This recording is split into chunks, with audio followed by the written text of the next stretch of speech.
and eastern parts of England. And it pretty much remains that way as we head through into the overnight period. Still, once again, could see some sleet and snow across high ground and those clear spells sticking around across western parts of Scotland. And where we see those cloudier skies, that means most towns and cities should remain just above freezing, but still feeling particularly chilly in that easterly breeze by the time we wake up in the morning. So then, once again, there's going to be plenty of grey skies as we head into Wednesday. Once again, the best of the brightness across the northwest of Scotland, but later on across parts of Wales, parts of the south should see some brighter skies. Still a fair few showers moving into North Sea coast, and could still see a little spot of drizzle across parts of Cornwall, and temperatures around average, if not touch below, and still feeling cold in that easterly wind. Expect a warm front, moving from the kitchen right through to the rest of the house. Boxed boilers, sponsors of weather on GB News.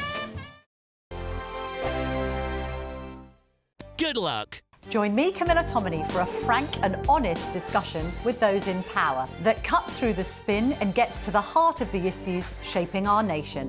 You haven't confirmed that you want to stand as leader, but you haven't ruled it out either. This report basically says that he's not fit to stand trial. Is he indecisive? Incompetent? I deliver the dose of reality Westminster needs. That's the Camilla Tominey Show at 9:30 every Sunday on GB News, the People's Channel, Britain's news channel. Mornings don't have to be tiresome, especially if you have the right company. Wake up to news as it happens, opinion and debate, and of course, a little bit of entertainment too. Because when the kettle's on, we're on. That's Breakfast on GB News, a show worth waking up for. Every morning from 6 a.m. Only on the People's Channel, Britain's news channel. We'll spread the news, you spread the word. It's Patrick Christie's Tonight, and here we do things differently. It's explaining the absolute madness of this, doesn't it? It's explosive. I mean, this is very good. It's lively. 850. Your government sat there, Sean, and it did nothing. It's controversial. And the Middle East has been in turmoil since before I was born. It's everything you need to kickstart your evening. Everyone's had their Weetabix tonight. I love to see it. That's Patrick Christie's Tonight, weeknights from 9 p.m. Only on GB News, the People's Channel, Britain's news channel. Hi, I'm Michelle Dewberry, and my show is your opportunity to cut through all the noise and dive in headfirst to some robust debates. Ideas clash. Situation, isn't it? Because the failure is... You're deliberately avoiding my point. Nothing's held back. And if you think this is the end of it, wait for more. And we do not shy away from the difficult stuff. Sometimes I want to shake people and say, if only you understood. So join me on Jubes & Co. weeknights at 6 p.m, only on GB News, Britain's news channel.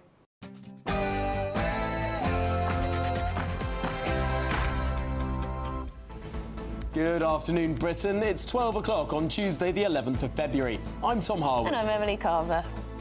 Breaking this afternoon, the Metropolitan Police's plans to discuss or dismiss rogue officers are in disarray after a High Court judgment branded the force's vetting procedures unlawful. Those we've removed vetting from had a pattern of behaviour that meant that if they applied to work in policing today, we would never let them in. Well, so Mark Rowley said this leaves the Metropolitan Police in an impossible position. He's now calling on the government to introduce new legislation. OK, and in other news, Labour grandee Diane Abbott, she's calling on all members of the Andrew Gwynn WhatsApp group to quit. That's after a second MP is suspended from the party, accused of sending offensive messages. Elsewhere, Labour's llama drama. Their new health minister, who previously called to an end to same-sex toilets, or indeed single-sex toilets, I should say, has also backed people identifying as llamas. Plus, we'll reveal further comments from the new minister tasked with protecting your health. And what a load of absolute rubbish. Yes, Bristol Council under fire after considering plans to collect your bins, guess, only once a month, in a bid to reduce costs and reverse a dip in recycling rates.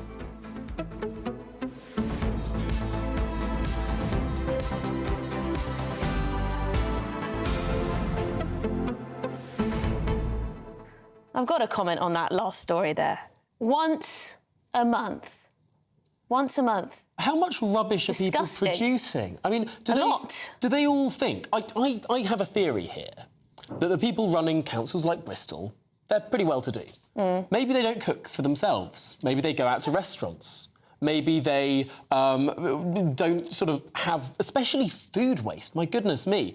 If you're the kind of person who every night of the week will just have someone else cook for you, you'll go out to a restaurant all the time. You'll avoid doing any sort of housework or anything because you'll get someone else in to put up the shelf rather than put it up yourself. You're Who not are gonna these have that much imaginary mess. people, Tom? These are the people running Bristol Council. I'm Right. certain of it. I'm certain that they don't lift a finger themselves. They've got gold under their beds. And so they don't produce any rubbish like normal people. But you know what? It's absolutely disgusting. But what I will say is, and we've seen this in Birmingham where things are pretty atrocious too, well, actually disgusting. It shouldn't be going on in this country at all. It's no excuse to fly tip. No. Even if the council's only going to come once a month, walk to the dump if you don't have a car.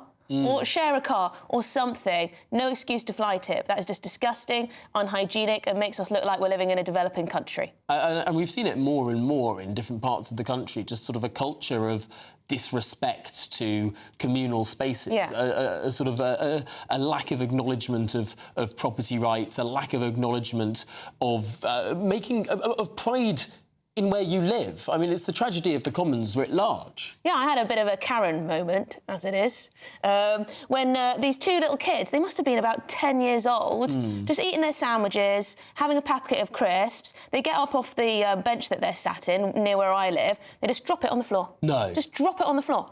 Just no consideration at all. Anyway, I go over to them. Good. And I say, pick that up.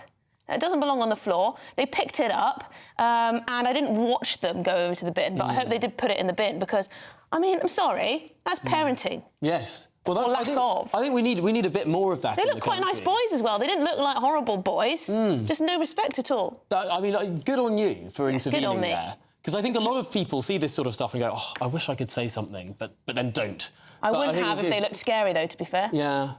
They were young enough for me not to worry that they were going to beat me up or something. They might have been carrying a knife, but you could hold their head back and they wouldn't be able to reach with their sort of scrappy little arms. Oh, God, I hope not. Although, you know, is it really surprising? I mean, I do live in London, so there you go. Oh, goodness me. Well, do get in touch with your thoughts and comments. Have you ever told some littering little children to pick up their own rubbish? gbnews.com/you'll say is the way to get involved. All of that to come, including llamas, Metropolitan Police and so much more, after your news headlines.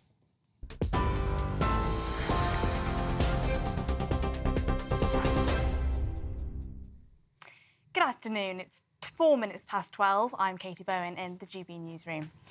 Breaking news this hour, as you've been hearing, the Metropolitan Police cannot dismiss officers by removing their vetting clearance, the High Court has ruled. The force's vetting procedures have been found to be unlawful. Sergeant Lino de Maria successfully mounted a legal challenge after having his vetting removed over sexual assault allegations, which he denies. He was found to have no case to answer in respect of misconduct allegations and argued that having his vetting removed without the accusations being proved is a breach of his right to a fair trial. Metropolitan Police Commissioner Sir Mark Rowley said the force will be seeking an appeal on the judgment and that the judgment has left policing in a hopeless position. Today's ruling on the law has left policing in a hopeless position. We now have no mechanism to rid the Met officers who are not fit to hold vetting. Those who cannot be trusted to work with women or those who cannot be trusted to enter the homes of vulnerable people. It is absolutely absurd that we cannot lawfully sack them. Elsewhere, MPs are scrutinising the assisted dying bill today. It comes as it was revealed last night that assisted dying cases would no longer have to be signed off by the High Court under changes proposed by the bill's supporters. The proposed law currently says a High Court judge must check each person is eligible and has not been coerced into making the decision to die. But Kim Leadbeater, the Labour MP behind the Terminally Ill Adults Bill, is expected to bring forward amendments for a so-called Judge Plus system after hearing concerns during expert evidence sessions last month. The Law Society has issued a fresh warning today about an assisted dying law, saying it would require robust, accessible and independent safeguards. The Prime Minister, Sir Keir Starmer, is holding his weekly cabinet meeting today. It's now been claimed that Labour officials were warned about offensive WhatsApp group messages before the comments were made public. Burnley MP Oliver Ryan has now become the second MP to be suspended by Labour. He's apologised for comments made in the group. Greater Manchester Police said that a non-crime hate incident had been recorded after the comments emerged and former Health Minister Andrew Gwynn was sacked. Gerald Cooney, the former Labour leader of Tameside Council, said he raised concerns about Andrew Gwynn's remarks several times in the past year. Labour sources said no formal complaint had been received about the WhatsApp group. Baroness Jackie Smith spoke to Ben and Ellie earlier on. We're not the nasty party. What we are is the decisive party. When the Prime Minister got the evidence of these messages, which I agree with you are completely unacceptable, what he did was to sack the Minister and to suspend from the Labour Party both of the MPs that were involved. Now, that stands in pretty stark contrast with previous Prime Ministers who faffed about the place and allowed senior ministers to stay in their roles when they had clearly breached the Ministerial Code. That's the difference that we're seeing. Images of illegal migrants and foreign offenders being deported from the UK have been released for the first time. It comes as MPs voted in favour of giving the Border Security, Asylum and Immigration Bill a second reading last night. The government has confirmed 19,000 foreign nationals have been removed from the country since Labour came to power. The unprecedented move is part of a drive by the new government to try to show it's talking tough action on those with no right to live or work in Britain. Shadow Policing Minister Matt Vickers reacted to the government's policy earlier on. We did not do a good job in office. The last government did not do a good job in office. But when you look at it, if you look at immigration and what this Labour government are doing, the number of people arriving here by a small boat is up 28%. We were closing hotels. There are now 6,000 more people in hotels. And actually, if you look at the detail below those arrivals, the number of people arriving here by a small boat and being removed from this country is actually going down, not up. The people who are being deported, we welcome deportations. In fact, most of the deportations that are taking place are as a result of the deals that we set up, like the deal with Albania, because we need a deterrent. Those are the latest GB News headlines. Now let's go back to Tom and Emily.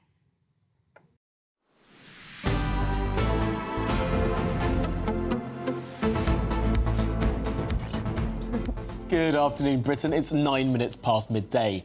Now, some breaking news. And the Metropolitan Police's plans to dismiss rogue officers are in disarray this afternoon after a High Court judgment has branded the force's vetting procedures unlawful. OK, well, our Home and Security editor, Mark White, is with us outside Scotland Yard. Mark, just how significant is this? Well, it's very significant and very worrying, of course, for the Metropolitan Police force and forces really across the country who, in the wake of the horrific murder of Sarah Everard back in 2021 by that serving police officer Wayne Couzens, the police conducted an internal review to try to rid themselves of those officers who they believe should never be carrying a warrant card in the first place. And as part of that operation called Operation Assure, the Metropolitan Police has already dismissed 107 officers who failed vetting procedures. Another 27 are currently in the process of being dismissed. That's all on hold now because of this judicial review, and the judicial review centred on the case of a police sergeant, a sergeant by the name of Lino Di Maria, who had multiple allegations against him, allegations of rape, sexual assault, of sending inappropriate messages to colleagues, and he then had his vetting withdrawn after he effectively failed his renewed vetting procedure and has had his warrant card removed from him. He's in the process of being dismissed. But he, with the help of the Police Federation, fought this at the High Court. A judicial review was launched, and today we have the results of that judicial review that effectively say that under Article 6 of the European Convention or the Human Rights Act, this officer had his right to fair and due process really denied in the procedures that were enacted by the Metropolitan Police in dismissing him because of the vetting being withdrawn. Now, to be fair to Sir Mark Rowley, he has been calling, and he said this in his statement a short time ago, on successive Home Secretaries to toughen up the legislation, a change in legislation to allow police forces who then continue to vet officers in the job the ability to withdraw the warrant card, to dismiss them from the force if they fail that vetting procedure. This is what Sir Mark Rowley said in his statement outside Scotland Yard a short time ago. Today's ruling on the law has left policing in a hopeless position. We now have no mechanism to rid the Met officers who are not fit to hold vetting. Those who cannot be trusted to work with women, or those who cannot be trusted to enter the homes of vulnerable people. It is absolutely absurd that we cannot lawfully sack them. And I think many members of the public will agree with the Commissioner of the Metropolitan Police that it is absurd that those officers that fail continued vetting procedures cannot be removed from the service, because of course the way it works is if you apply to be a police officer or to take up another job within policing, you are the subject of very strict vetting, and if there are things like multiple allegations against you, regardless of whether that's gone to a court of law, it can then form what is called a bad character impression and you don't get the job. But if you're in the job, clearly trying to remove them, if you still then fall foul of that when you get renewed vetting, it's very difficult. And that's why we want a change in legislation. We should just say, finally, the Home Secretary or the Home Office have put out a statement just now in which they say they are acting rapidly to introduce new strengthened rules that will help forces dismiss officers who cannot maintain vetting clearance. So an indication there that Yvette Cooper will do what successive Conservative Home Secretaries have not done and toughen up that legislation on vetting. Such an important point, Mark. It's extraordinary that we've seen judges sort of completely stand in the way of the Metropolitan Police weeding out, as you say, those bad apples. We'll catch up with you a little bit later in the programme, Mark, as this developing story continues. But for now, thanks very much indeed for joining us. Yeah, I think just worth also mentioning that the Mayor of London, Sadiq Khan, he's put out a statement about 20 minutes ago. He says a few things, but he does finish by saying no one who has failed vetting should continue to serve in the force. We're going to work closely with the Commissioner of the Home Office and partners to assess the implications of this ruling, and he notes that this decision will have significant implications for the work the Met is now doing to clean up the force, raise standards and rid the police of all those unfit to serve. So there you go, Sadiq Khan has released a statement on this ruling. Well, let's get some more reaction now, because joining us is the former Met Police detective, Mike Neville. Mike, this is a fairly extraordinary course of events. The police trying to clean up, as we've been discussing, potentially 300 bad apples out of the force, and they've been stopped by the courts. Exactly, because no one wants bad, dishonest or predatory officers in there. But the Police Federation are correct in a way to say, look, we want everybody to have a fair trial. That's not a bad thing to have. You've got to be able to prove that people have got this bad character, because what you could have, of course, is you could have a very good officer who's targeting really bad criminals, who could create all sorts of allegations that then could be used to get rid of that officer. So there has to be a way, a mechanism of proving that people are actually bad. As has been said, before you join the force, they can vet you and see what you've done. But once you're in the police force, there are people who have got good reason to make complaints against you, to make all sorts of vicious allegations. If you're touching on a criminal empire or vicious criminals who are organised. So we can't just have officers thrown out. What happened with this vetting procedure is if you failed it, they basically said, you're guilty of gross misconduct, so you had absolutely no defence. You were thrown out. Now, in a country that we live in, We want everybody to have a fair hearing, and that's what must be done. It's right that Sir Mark Rowley wants rid of bad officers, but it's also correct that everybody should have the right to a fair hearing. So you support this ruling, then?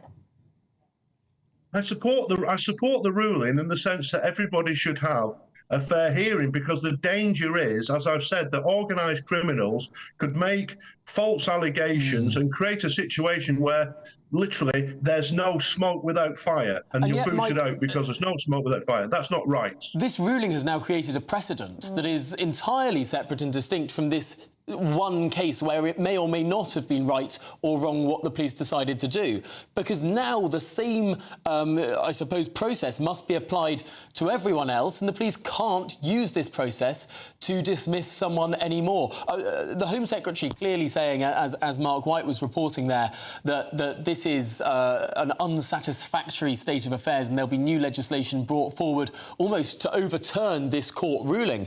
But my goodness me, I mean, what a mess on all levels. A mess from the consequences of the judge's decision, a mess from perhaps an improper process delivered by the Metropolitan Police in their dismissal of this officer in the first place, or attempted dismissal. Where does the blame lie? It seems like there's just been incompetence across the board. It does, absolutely. And as has been said, that this has been going on for years, that officers who've failed vetting have been allowed to stay in. And so successive Home Secretaries haven't introduced some regulations. They only have to introduce into law that if you fail vetting, then you can be dismissed. But as I reiterate again, my concern is there's got to be due process, that we're going to be absolutely sure that the officer facing those allegations haven't been made for malicious purposes, because it's too easy for criminals to create that situation.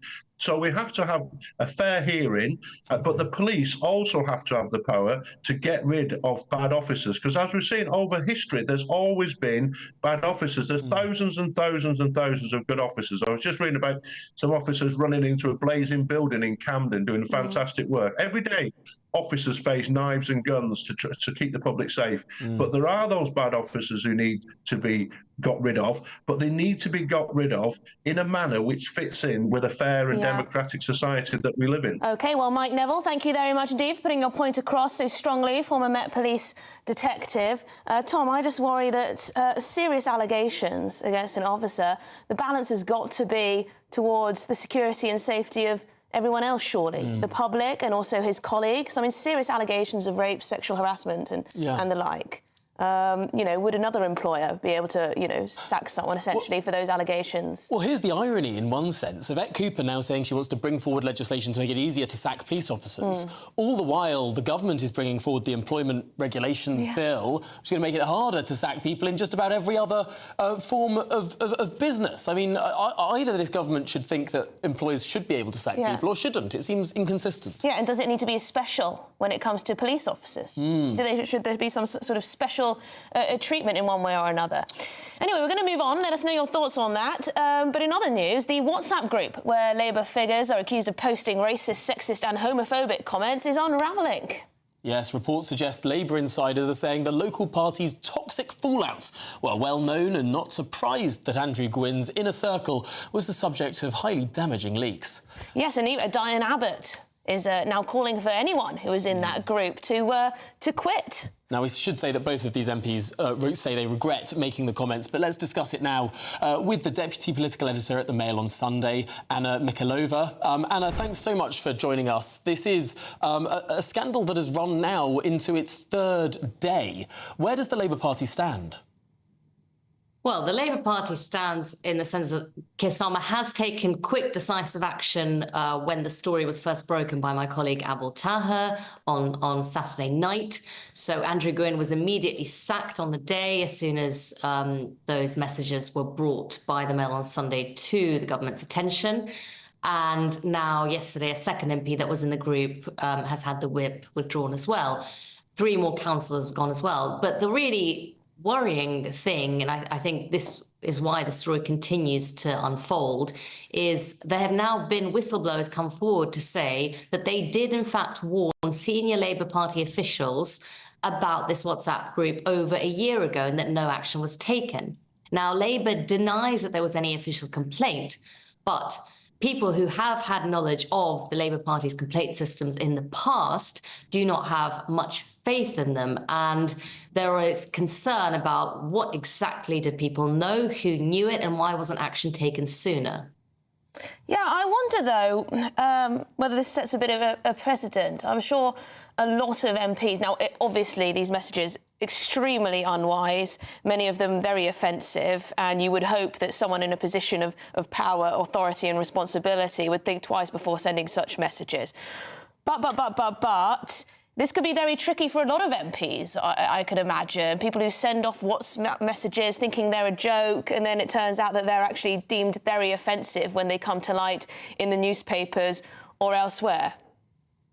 I don't think it should be a tricky situation. I think these are elected representatives. Their job is very serious. A lot of people's lives and livelihoods depend on them.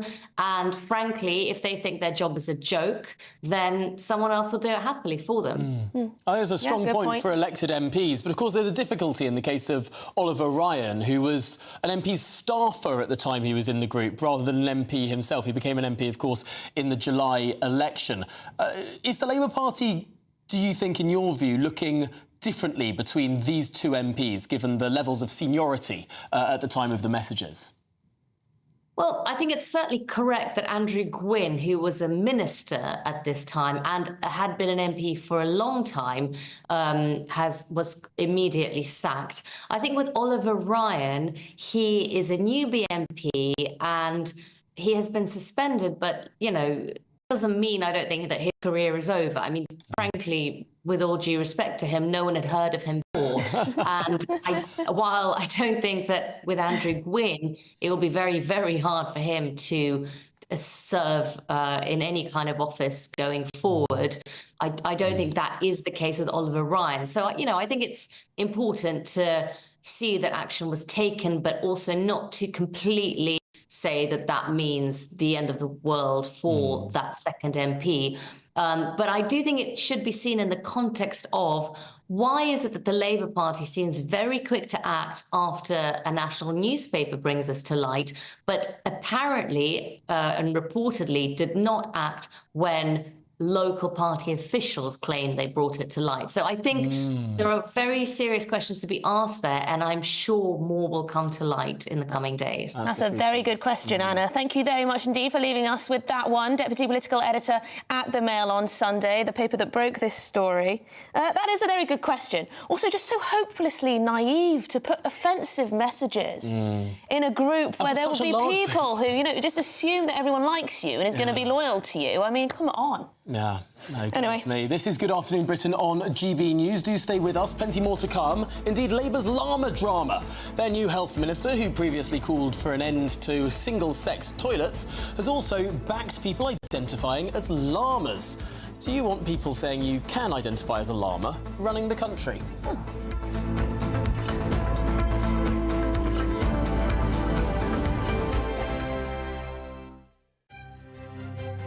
GB News Breakfast, every day from 6 a.m.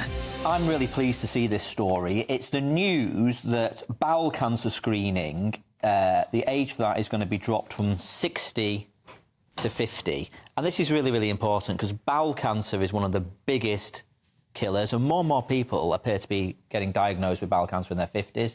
Not entirely clear why. And there was an inspirational woman called Deborah James who I actually met when I used to be the Shadow Health Secretary, and I remember meeting her when she had her cancer diagnosis and supporting her campaign, and she sadly passed away a couple of years ago, but it was a phenomenal campaign, and I think did inspire the nation. And this is so important. So people in their 50s are going to be sent these kits in the post. And I suppose my plea is just do not ignore these kits because you can deal with cancer if you catch it early enough. Yeah. So I mean, this is not the most pleasant thing to do, and a lot of us aren't used to it and talking about it and whatever, but it's essential, obviously, to do. Yeah, I mean, absolutely. And the other reason I wanted to sort of flag this is, I mean, we can sometimes make ourselves sort of pretty miserable looking at the newspapers, but this is undoubtedly a good initiative that the government have done this, and that campaigners have persuaded the government to do this. So, look, I just want to plea to everybody watching, if you get one of these kits, use it. And of course, I think it's really important within that to point out that this would not have helped Deborah, because Deborah was 40 when she died. And what's really important when you see stories like this is to pay attention to what your body is telling you.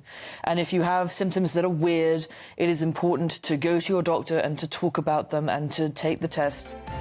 GB News, the People's Channel. If you want your news to be straight talking... This is the nightmare for the Conservatives again. Down to earth. It's not just Nottingham where this is happening, is it? And most importantly, honest. Hard-working, middle-class taxpayers, they'll get their book thrown at them. Then catch me, Martin Daubney, Monday to Friday, 3 till 6 p.m. on GB News, Britain's news channel. We're proud to be GB News, the People's Channel. And as you know, we always love to hear your views. Now, there's a new way of getting in touch with us at gbnews.com/yoursay. By commenting, you can be part of a live conversation and join our GB News community. You can even talk to me, Bev Turner, or any of the members of the GB News family. In the GB Newsroom, we bring you the news as it happens. With our team of dedicated journalists across the UK, we're ready to keep you up to date with what's happening every half an hour, every single day.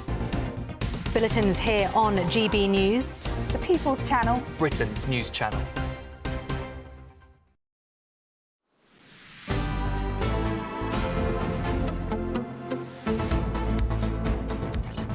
Good afternoon, Britain. It's 27 minutes past midday. Now, the new Health Minister, Ashley Dalton, says people should be able to identify as llamas.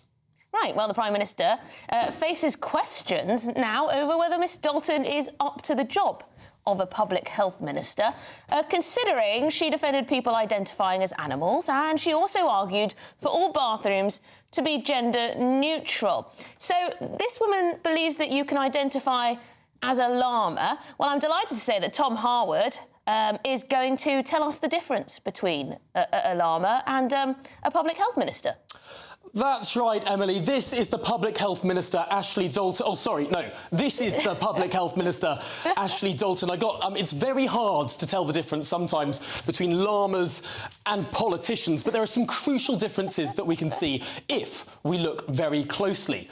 Firstly, the length and width of the neck is different between our new Health Minister, Ashley Dalton, and your common or garden llama.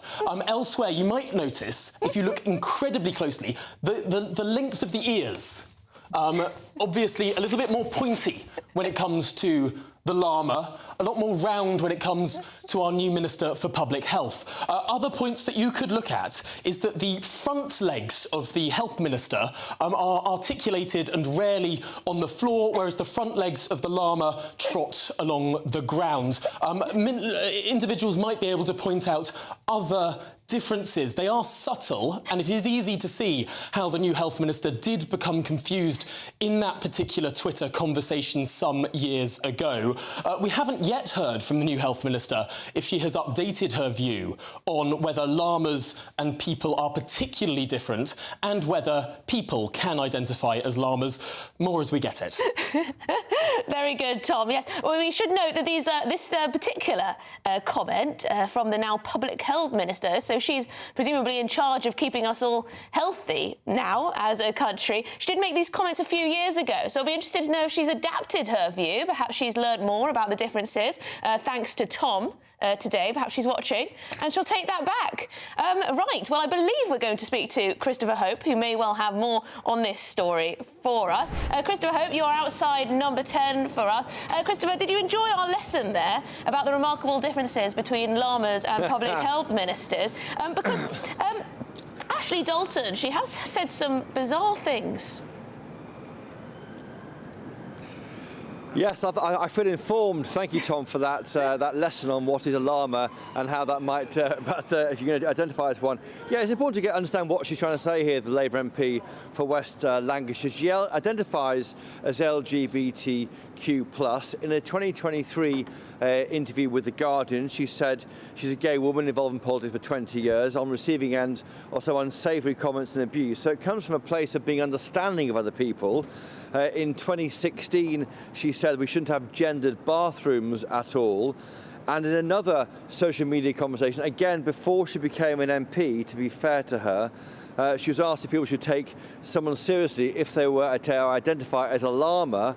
Ms Dalton said suggested they should be treated with dignity and respect. That exchange has now been deleted. These remarks were made before she became an MP. So I'm giving some context to Ashley Dalton. We don't know whether she agrees or supports the position on llamas. We look forward to hearing that in the first interview on your show in coming weeks. It was raised in the lobby briefing just now.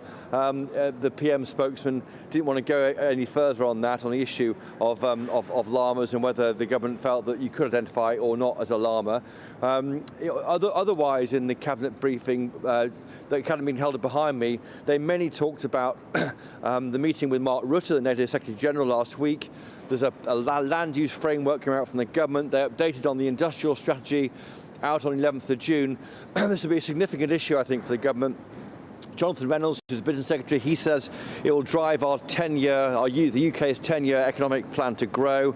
Rachel Reeves spoke in favour of it, saying it's really important to get to rebalance this economy, get more British labour into our workforce. The timing is vital, of course. Donald Trump is imposing 25% tariffs on UK steel. The government says they're engaging on that on all levels with US counterparts. Won't say whether that's the Prime Minister or not. Won't say if he's talking about it with Trump or Trump's team or not.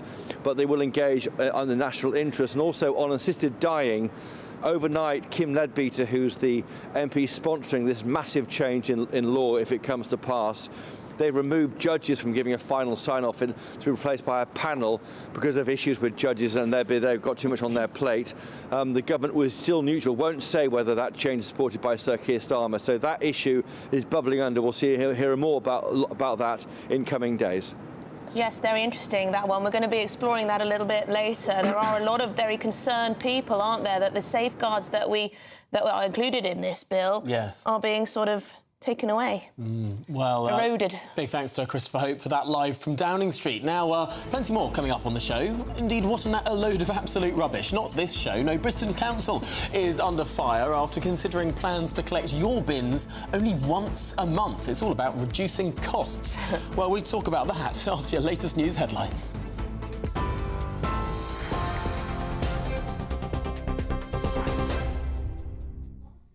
Tom, Emily, thank you. I'm Katie Bowen in the GB newsroom. Breaking news this hour, as you've been hearing, the Metropolitan Police cannot dismiss officers by removing their vetting clearance, the High Court has ruled. The force's vetting procedures have been found to be unlawful. Sergeant Lino de Maria successfully mounted a legal challenge after having his vetting removed over sexual assault allegations, which he denies. He was found to have no case to answer in respect of misconduct allegations and argued that having his vetting removed without the accusations being proved is a breach of his right to a fair trial. Metropolitan Police Commissioner Sir Mark Rowley said the force will be seeking an appeal on the judgment. Today's ruling on the law has left policing in a hopeless position. We now have no mechanism to rid the Met officers who are not fit to hold vetting. Those who cannot be trusted to work with women, or those who cannot be trusted to enter the homes of vulnerable people. It is absolutely absurd that we cannot lawfully sack them. Elsewhere, MPs have scrutinised the assisted dying bill at committee this morning. It comes as it was revealed last night that assisted dying cases would no longer have to be signed off by the High Court under changes proposed by the bill's supporters. The proposed law currently states that a High Court judge must check each person is eligible and has not been coerced into making the decision to die.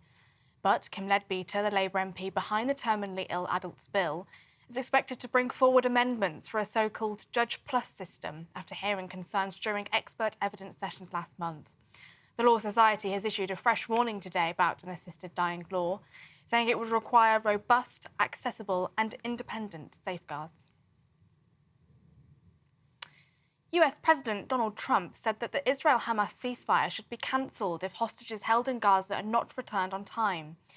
Hamas announced last night that they will delay hostage releases planned for Saturday until further notice. President Trump said late last night that if all the hostages held in Gaza are not returned by Saturday at noon, he would propose cancelling the ceasefire and, quote, let all hell break loose. Sticking with the US, the president signed more executive orders overnight, including 25% tariffs on all steel and aluminium imports. The Prime Minister's spokesman said this lunchtime that the UK is engaging with our US counterparts at all levels, adding, "We will always act in the national interest." Those are the latest GB News headlines. More from me in half an hour. For the very latest GB News direct to your smartphone, sign up to News Alerts by scanning the QR code or go to gbnews.com/alerts.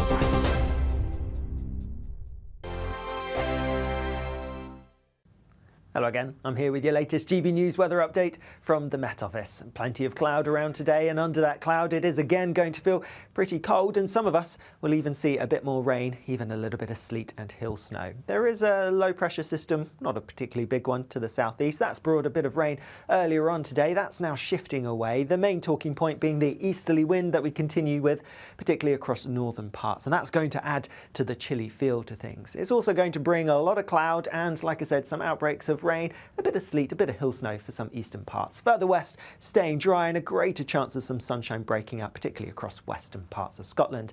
Temperatures on paper are relatively similar to yesterday, but with slightly lighter winds in the south in particular, it may feel a little bit less chilly for most. As we go through towards this evening, and there will be some clearer breaks across western parts of Scotland, but not many of these. Lots of places are sticking with the cloudy skies and still a little bit of damp weather in a few places too. Also across Northern Ireland, staying largely cloudy here, a little bit of rain possible, and across much of England and Wales as well. It's always towards the east where we have the greatest chance of seeing some outbreaks of rain. Further west, perhaps as some breaks in the cloud developing for the southwest overnight, but not many of these. If we do see any breaks developing, then we could see a touch of frost and perhaps even some fog and freezing fog patches developing. There will be some rain pushing into parts of the Republic of Ireland, and this may just about clip into parts of Cornwall as well. Temperatures not dropping a huge amount for many of us. Like I said, under any clear skies in the west, a touch of frost is possible, but most places seeing them holding up a few degrees above freezing because of the blanket of cloud. And this cloud generally sticks around for many of us through tomorrow. Perhaps some greater breaks than we'll have seen through today, particularly again across western areas. So a greater chance of seeing a bit of sunshine, though in the southwest, a bit more cloud, a bit of rain possible. And temperatures once more a little bit below average for the time of year, but perhaps a degree up on today. The latest GB News travel. Good morning, I'm Johnny Ratner. To the west of Edinburgh, the M90 is partly blocked northbound at Junction 1, the Scotstoun Junction south of the Queensferry crossing at the scene of an accident. In South Yorkshire, no change in Sheffield city centre. The A61 remains closed along Sheffield Parkway. All approaches to the Park Square roundabout are also blocked off alongside Chief Street, Broad Street and part of Duke Street. As this investigation since yesterday evening continues, trams in the area are also suspended. The Hertfordshire stretch of the M25 is blocked clockwise at Junction 23 at the A1M for emergency pothole repairs. Also in Hertfordshire on the A1M, the southbound exit is blocked at Junction 8 at Stevenage following an accident involving 4 cars. And the M40 is down to a single lane in Buckinghamshire, London bound, just before Junction 4, the High Wycombe turn. Recovery works underway after a lorry and a car collided. That's the latest. You can stay up to date throughout the day by visiting our website, gbnews.com.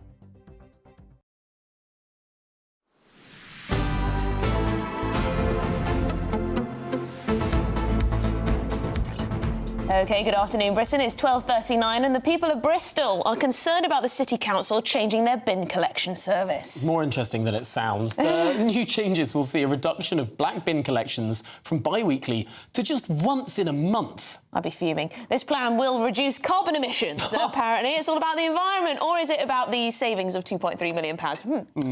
Well, let's go straight to Bristol, where GB News West Midlands reporter Jack Carson is, alongside the Conservative councillor Mark Weston. Jack, what on earth is going on in Bristol? Well, you mentioned there being more recyclable and also trying to cut down on carbon emissions and save money ultimately are some of the things that the Green Party are saying is leading them to these proposals. We must say they are still proposals. This is a consultation phase. Residents have until the 10th of March to be able to put their voices forward. But you were mentioning one of those choices is black bin collections once every 4 weeks. You can probably see the tower of flats behind me, that tower block. You can just imagine the kind of rubbish that all of those people in that residential area create, let alone having their bins only collected once every 4 weeks. That might lead to things like fly tipping. I mean, there's a no fly tipping sign there, and straight under it is some fly tipping. So let's speak to Councillor Mark Weston, councillor for this ward where we are here, and also leader of Bristol Conservatives. I mean, what were your initial feelings around this proposal to possibly have bin collections once every 3 or once every 4 weeks? First of all, I think it's madness. But let's be clear, I don't think even the Greens are thinking about every 4 weeks. I think this is entirely a smokescreen. What I think they're doing is going to get all of us up in arms going, oh, not 4 weeks, not 4 weeks. And the whole plan all along is 3 weeks. And that's still going to be bad enough. The thing is, when you're a taxpayer, you have a contract, don't you? Really? You expect basic services from the council. You want the grass mowed, you want the streets repaired, and you want your rubbish collected. And you want that done reasonably. Now, at the moment, it's collected every 2 weeks, and the service isn't great now. Do you really think it's going to be better when you move it to every 3 weeks or 4 weeks? It's not. You're going to have more like this, more fly tipping. And I know that. I leave community litter picks out here in Henry Brentry all the time. I know the waste that gets blown around and all the rest of it. And it's just going to get dumped even more. This is a really bad idea.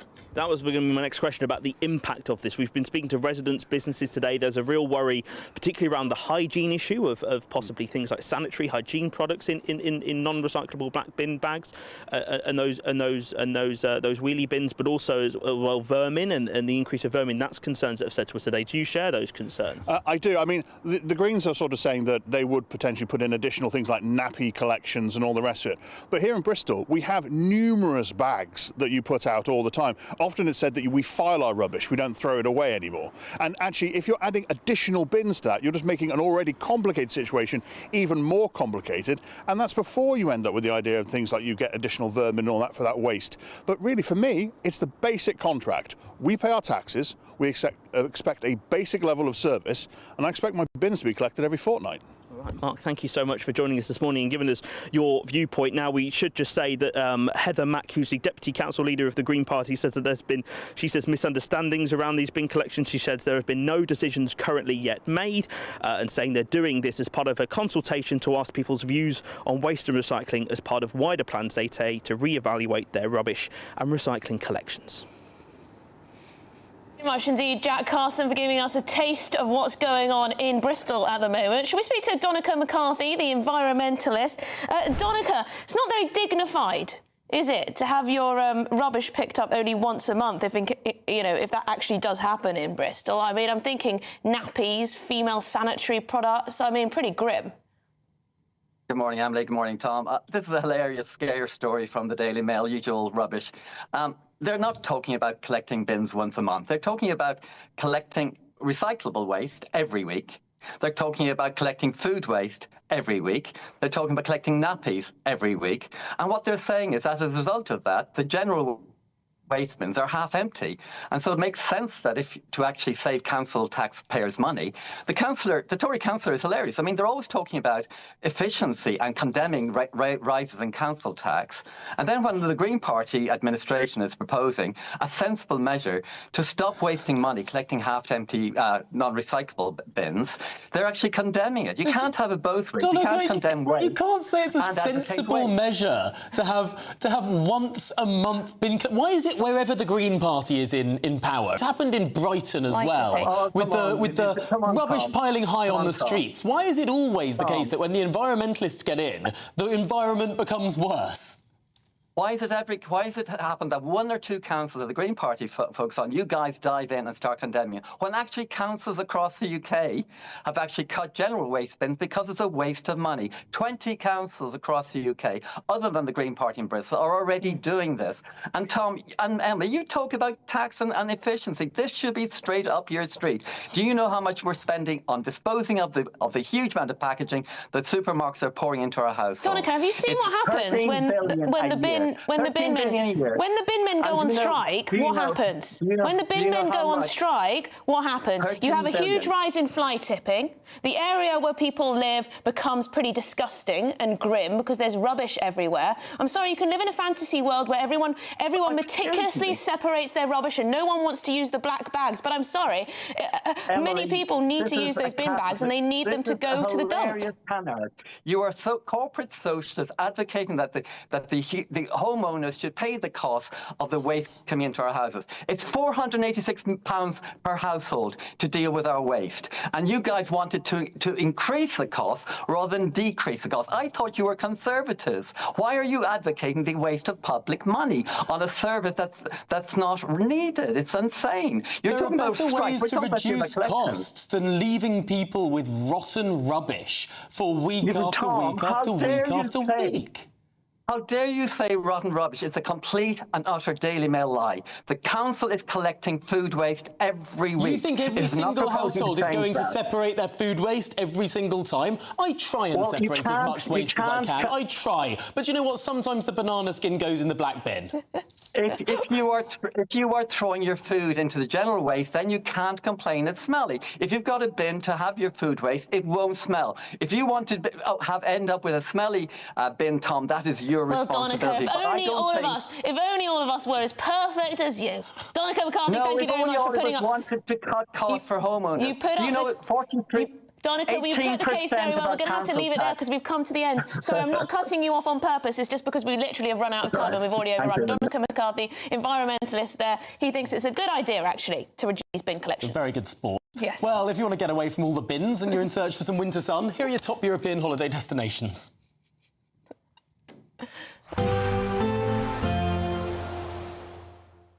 Ready to soak up that holiday sunshine? Won't we need some cover? No worries. All sorted. All Clear Travel Insurance sponsors GB News Travel Destinations Forecast. Plenty of cloud elsewhere across Europe, could also turn showery at times. These showers turning increasingly thundery as we head into Thursday for some. Largely dry across Madeira and Tenerife, though it could be breezy at times across the Canary Islands. But as we move our way further east, much more cloud, also some showers at times. These could start to turn thundery across parts of Croatia, Albania and also parts of Greece as we head into Thursday. So those showers continuing for some, drier elsewhere with the best of the temperatures across Tenerife. All Clear Travel Insurance sponsors GB News Travel Destinations Forecast.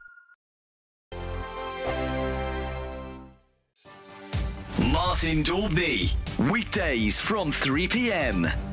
An absolute monster. It took Chloe and Sean Ing 90 minutes to reel in this gigantic 8-foot-long monster fish from Chigborough Fisheries in Essex. And upon weighing this enormous marine beast, it was found to have been 7 pounds heavier than the existing British record, a 143-pound catfish caught also in Essex. But as I understand it, you actually went for a Chinese meal when fate struck. Is that right?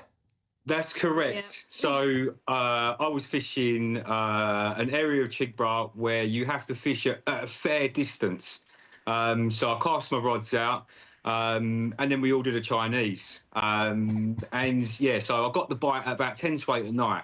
And then about 20 minutes into it, my phone started ringing, the Chinese guys at the gate with my delivery. So I had to send a couple of guys off to go and get it. And then, yeah, the fight, obviously, you can't just stop the fight to go and get your Chinese. So, yeah, the fight went on, for about an hour and a half in total. There's no net in the world that's big enough for this fish. So we had to send out, first of all, I sent out a mate, Alex. He went out there to go and basically use what we call a sling. So that's a safe apparatus that we use to take the fish out of the water. He then went to and he turned around and he was like, we're going to need another sling. So then we sent out another friend with a sling, and these slings are 4 foot long each. So then we had the catfish wrapped up in 2 slings, and it was still slightly longer than that. And then we got to a point where we was like, now we've got to try and get it out of the water to photo, to weigh it, because obviously we knew then that it was possibly going to be a UK record. GB News. Hi, I'm Michelle Dewberry, and my show is your opportunity to cut through all the noise and dive in headfirst to some robust debates. Ideas clash. Situation, isn't it? Because the failure is... You're deliberately avoiding my point. Nothing's held back. And if you think this is the end of it, wait for more. And we do not shy away from the difficult stuff. Sometimes I want to shake people and say, if only you understood. So join me on Jubes & Co. weeknights at 6 p.m, only on GB News, Britain's news channel. It's Patrick Christie's Tonight, and here We do things differently. It's explaining the absolute madness of this, doesn't it? It's explosive. I mean, this is very good. It's lively. 850. Your government sat there, Sean, and it did nothing. It's controversial. And the Middle East has been in turmoil since before I was born. It's everything you need to kickstart your evening. Everyone's had their Weetabix tonight. I love to see it. That's Patrick Christie's Tonight, weeknights from 9 p.m. Only on GB News, the People's Channel, Britain's news channel.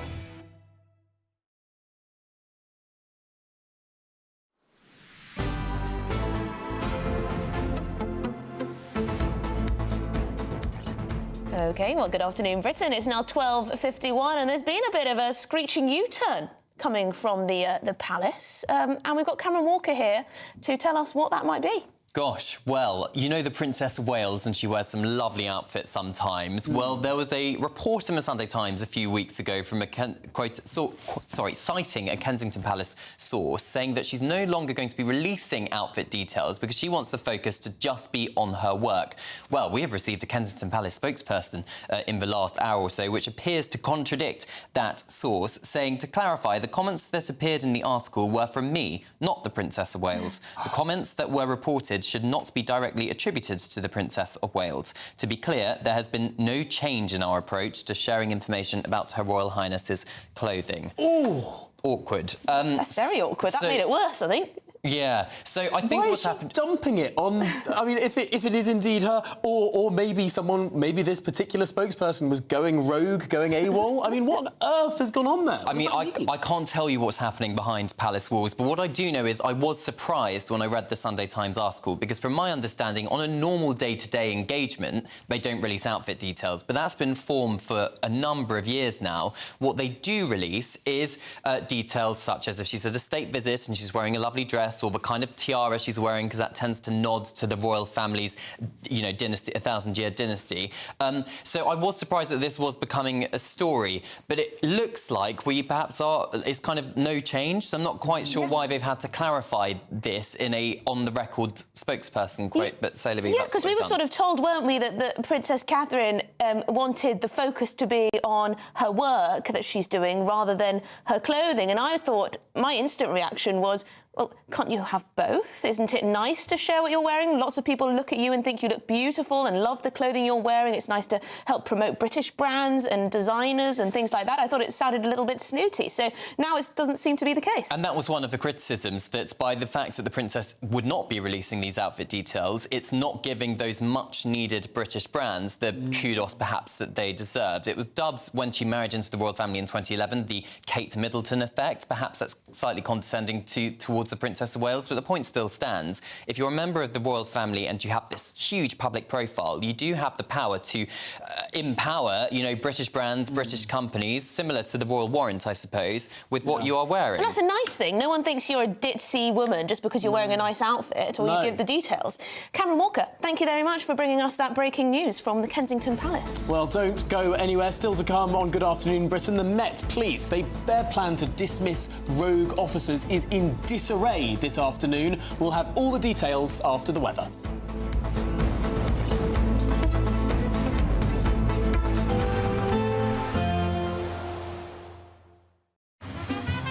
Despite the morning rain, it'll be a nice, warm, cosy day ahead. Boxed heat pumps, sponsors of weather on GB News.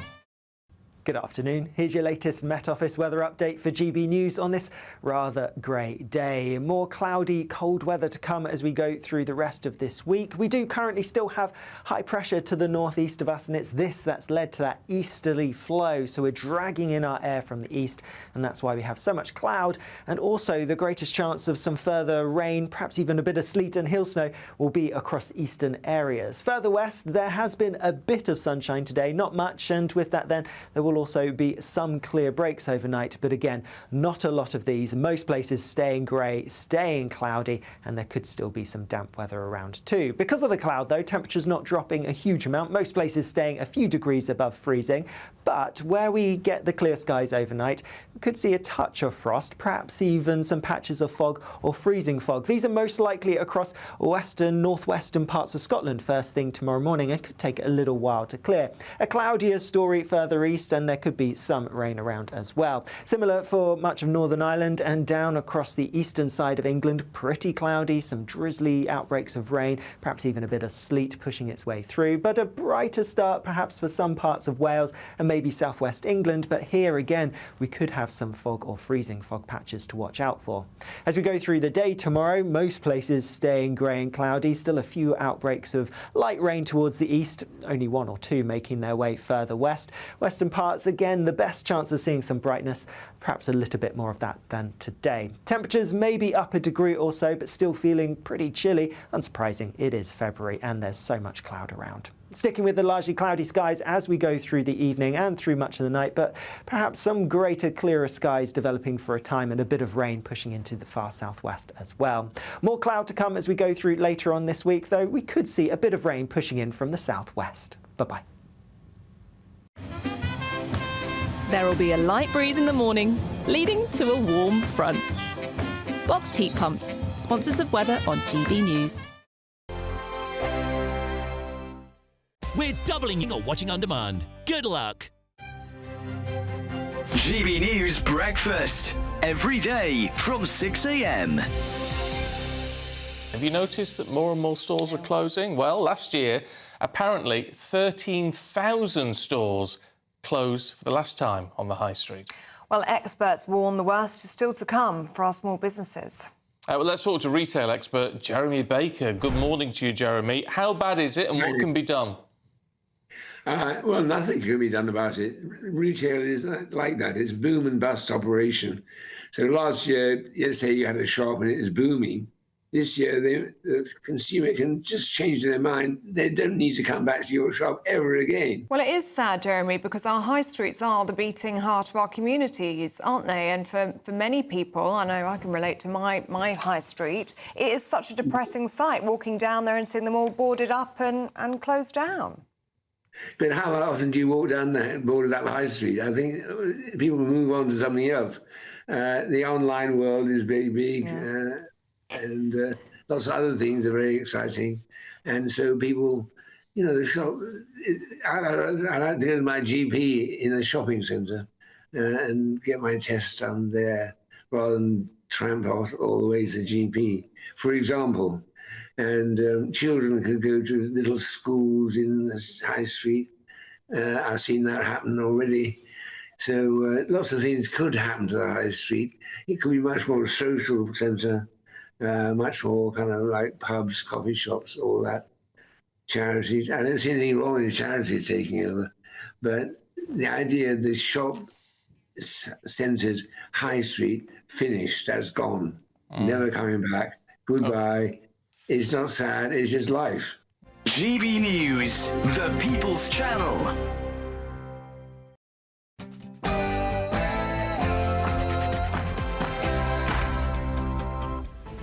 Good afternoon, Britain. It's 1 o'clock on Tuesday, the 11th of February. I'm Emily Carver. And I'm Tom Harwood. Well, breaking this afternoon, the Metropolitan Police, their plans to dismiss rogue officers are in disarray.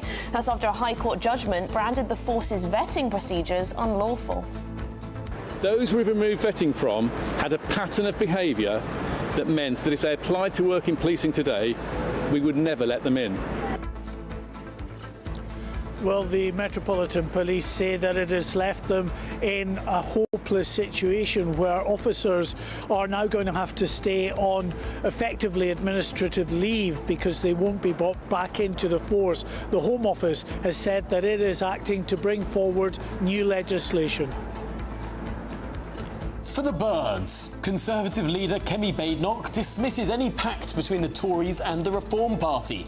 Nigel Farage doesn't seem keen on the idea either. We'll be joined by Dame Andrea Jenkins to get her thoughts. We will indeed. And the Labour grandee, Diane Abbott, she's calling on all members of the Andrew Gwynn WhatsApp group to quit. That's after a second MP is suspended from the party, accused of sending offensive messages.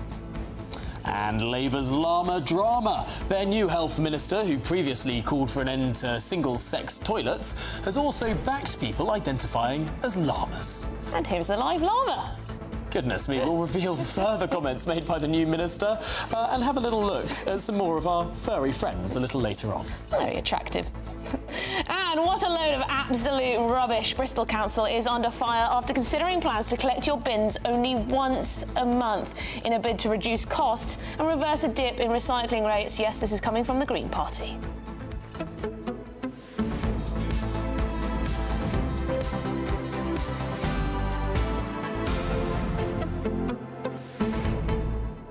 So you don't get that on other channels, you know, just a live picture of a very beautiful, handsome llama. Yes, we're going to keep up to date with the llamas. And I like how you used both sort of gendered terms, beautiful and handsome, because we just can't be sure whether this llama is male, female, or the new health secretary. Oh, it could be a they, them these days. Yeah. But yes, we also want to ask you whether you think this country needs a Doge.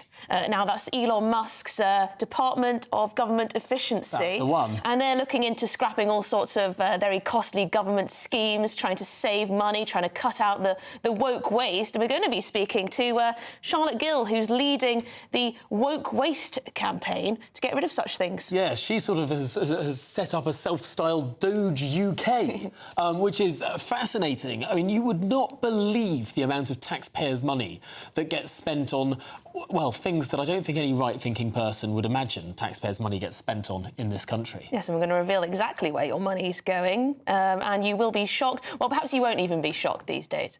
I mean, the amount of waste that we have. You know, when people say, oh, you know, what would you... When people say, oh, I want to cut my taxes, I want my taxes to be cut, and people say, well, would you cut the NHS or whatever? And then actually, a lot of people just say, well, actually, I'll cut the waste. I mean, so we're going to pinpoint some of those. It's crazy the amount of taxpayers' money that goes to...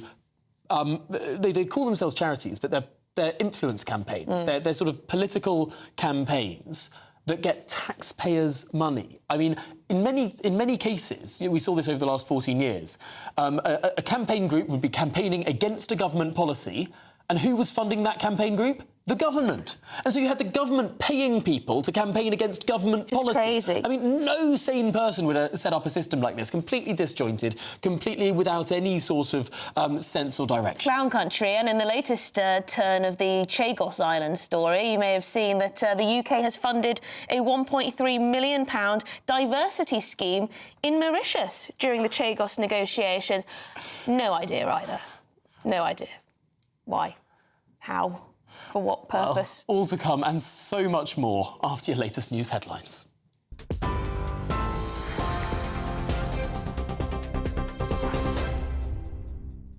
Tom, Emily, thank you and good afternoon. I'm Katie Bowen in the GB newsroom. As you've been hearing, the Metropolitan Police cannot dismiss officers by removing their vetting clearance, the High Court has ruled today. The force's vetting procedures have been found to be unlawful. Sergeant Lino de Maria successfully mounted a legal challenge after having his vetting removed over sexual assault allegations, which he denies. He was found to have no case to answer in respect of misconduct allegations and argued that having his vetting removed without the accusations being proved is a breach of his right to a fair trial. Metropolitan Police Commissioner Sir Mark Rowley said the force will be seeking an appeal on the judgment. Today's ruling on the law has left policing in a hopeless position. We now have no mechanism to rid the Met officers who are not fit to hold vetting. Those who cannot be trusted to work with women, or those who cannot be trusted to enter the homes of vulnerable people.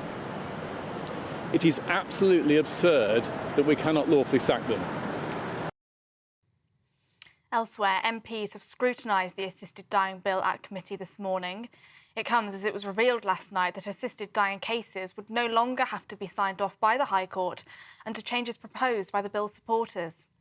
The proposed law currently says a High Court judge must check each person is eligible and has not been coerced into making the decision to die.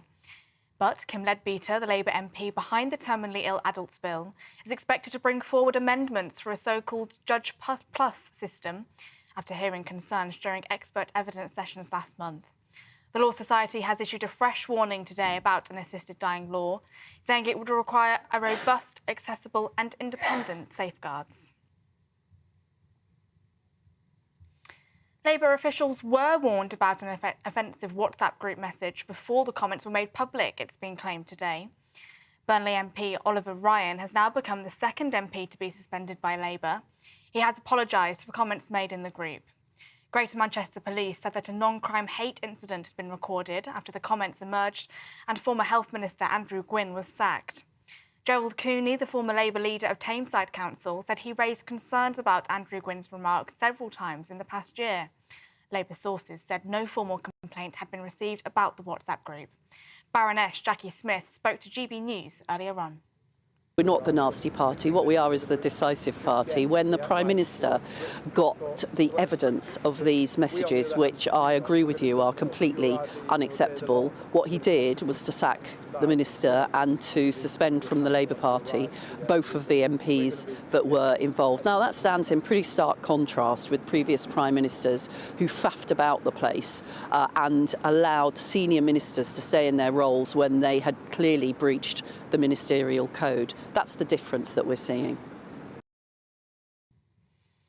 US President Donald Trump said that the Israel-Hamas ceasefire should be cancelled if hostages held in Gaza are not returned on time. Hamas announced last night that they will delay hostage releases planned for Saturday until further notice. President Trump said late last night that if all the hostages held in Gaza are not returned by Saturday at noon, he would propose cancelling the ceasefire and, quote, let all hell break loose. Sticking with the US, the president signed more executive orders overnight, including 25% tariffs on all steel and aluminium imports. The Prime Minister's spokesman said the UK is engaging with our counterparts in the US at all levels, adding, we will always act in the national interest. And finally, former Scottish footballer and Manchester United striker Denis Law will be laid to rest at Manchester Cathedral later today. Members of the public are paying their respects, and Old Trafford has projected a tribute to the late footballer. Law died aged 84 last month. Those are the latest GB News headlines. Now let's go back to Tom and Emily.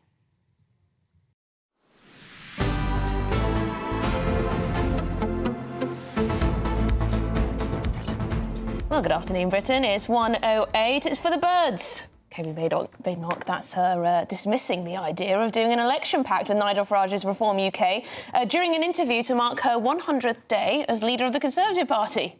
Yeah, she was. Are you keeping track, Tom? I'm keeping track. It's day 100. I mark one off every morning. She was responding to suggestions from senior members of her party that she should consider a pact with the Reform Party to avoid splitting the centre-right vote, especially after Conservatives were relegated to third place in some recent opinion polls. Well, for his part, Nigel Farage, he's dismissing the idea of this type of pact, saying he doesn't consider the Conservatives honourable.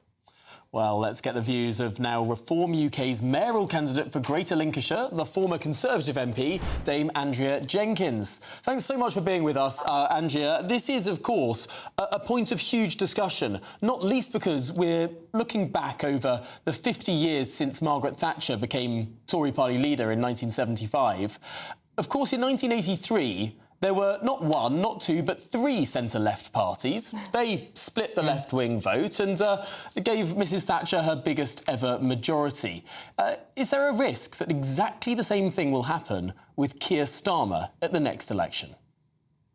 Look, we've only got one true Conservative-leaning party and one common-sense party, and I believe that's Reform. That's why I left the Conservatives, to be honest with you. And I think Kemi Badenoch, she hasn't made much of a splash, has she, in her first 100 days. And I'm a big admirer of Margaret Thatcher, always have been, right since I was a child, watching her on TV. And I don't think anybody's really come close to her for a long time, actually. And so, I mean, Margaret Thatcher, if you remember, she had the ability to pull from voters across the spectrum, and just like Nigel's able to do that now as well. It could be the case, though, that Labour, even polling where they are at the moment, could maintain power come the next election because we have both a Reform Party and a Conservative Party. That's the case. Are you willing to see that happen? Well, I think it seems to me, Emily, actually, that the Conservative Party learnt their lessons. And this is why Reform are surging. I think there's still some arrogance there. They think they have a God-given right to rule, which they don't. The public has shown that. I don't feel they're learning lessons, and I think only reform are. I mean, as you know, before the election, I tried to bring both parties together. But having been on the ground now and seen the amazing ability of reform to pull in the Labour votes and the Conservative votes, I think that even 4 years away from election, for us to be leading in the polls like this, that's amazing stuff. So let's build on this and let's overtake Labour with a membership as well. That's the next goal. And let's form a majority government. I think anything's possible now. There's no doubt that there have been, I think, 4 polls now, 4 reputable British Polling Council-approved polls that have shown the Reform Party to be in first place. But first place on just 26 or 27% of the vote. We've got a massively fractured electorate right now. It could be the case that we have 3 parties with 3 figures worth of seats in the House of Commons at the next election, no overall control of the House of Commons, and at that point we'd be looking at perhaps Nigel Farage as the kingmaker. Do you think he'd be willing to get into bed with either Keir Starmer or Kemi Badenoch?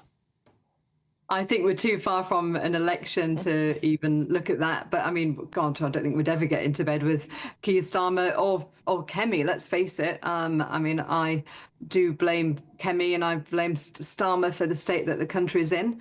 But she was a minister for a long time and she, you know, brought down Boris, etc., and was working against Liz Truss as well. So, no, I mean, I think we're far enough from an election and to make our mark. I mean, this is why these elections in May are so important. And, you know, if I get elected in May and we've got our eye on a few other mayorships as well, including the East Yorkshire and Hull, you know, if we win these positions, it can be a blueprint of what reform can do when they get into power. So I think that that is something we can build on, and then we move then and have councillors, then we move then actually to Welsh Assembly, get power there. So we've got these pivotal moments before the next general election, which are going to be important to actually flex our muscles and show what we can do.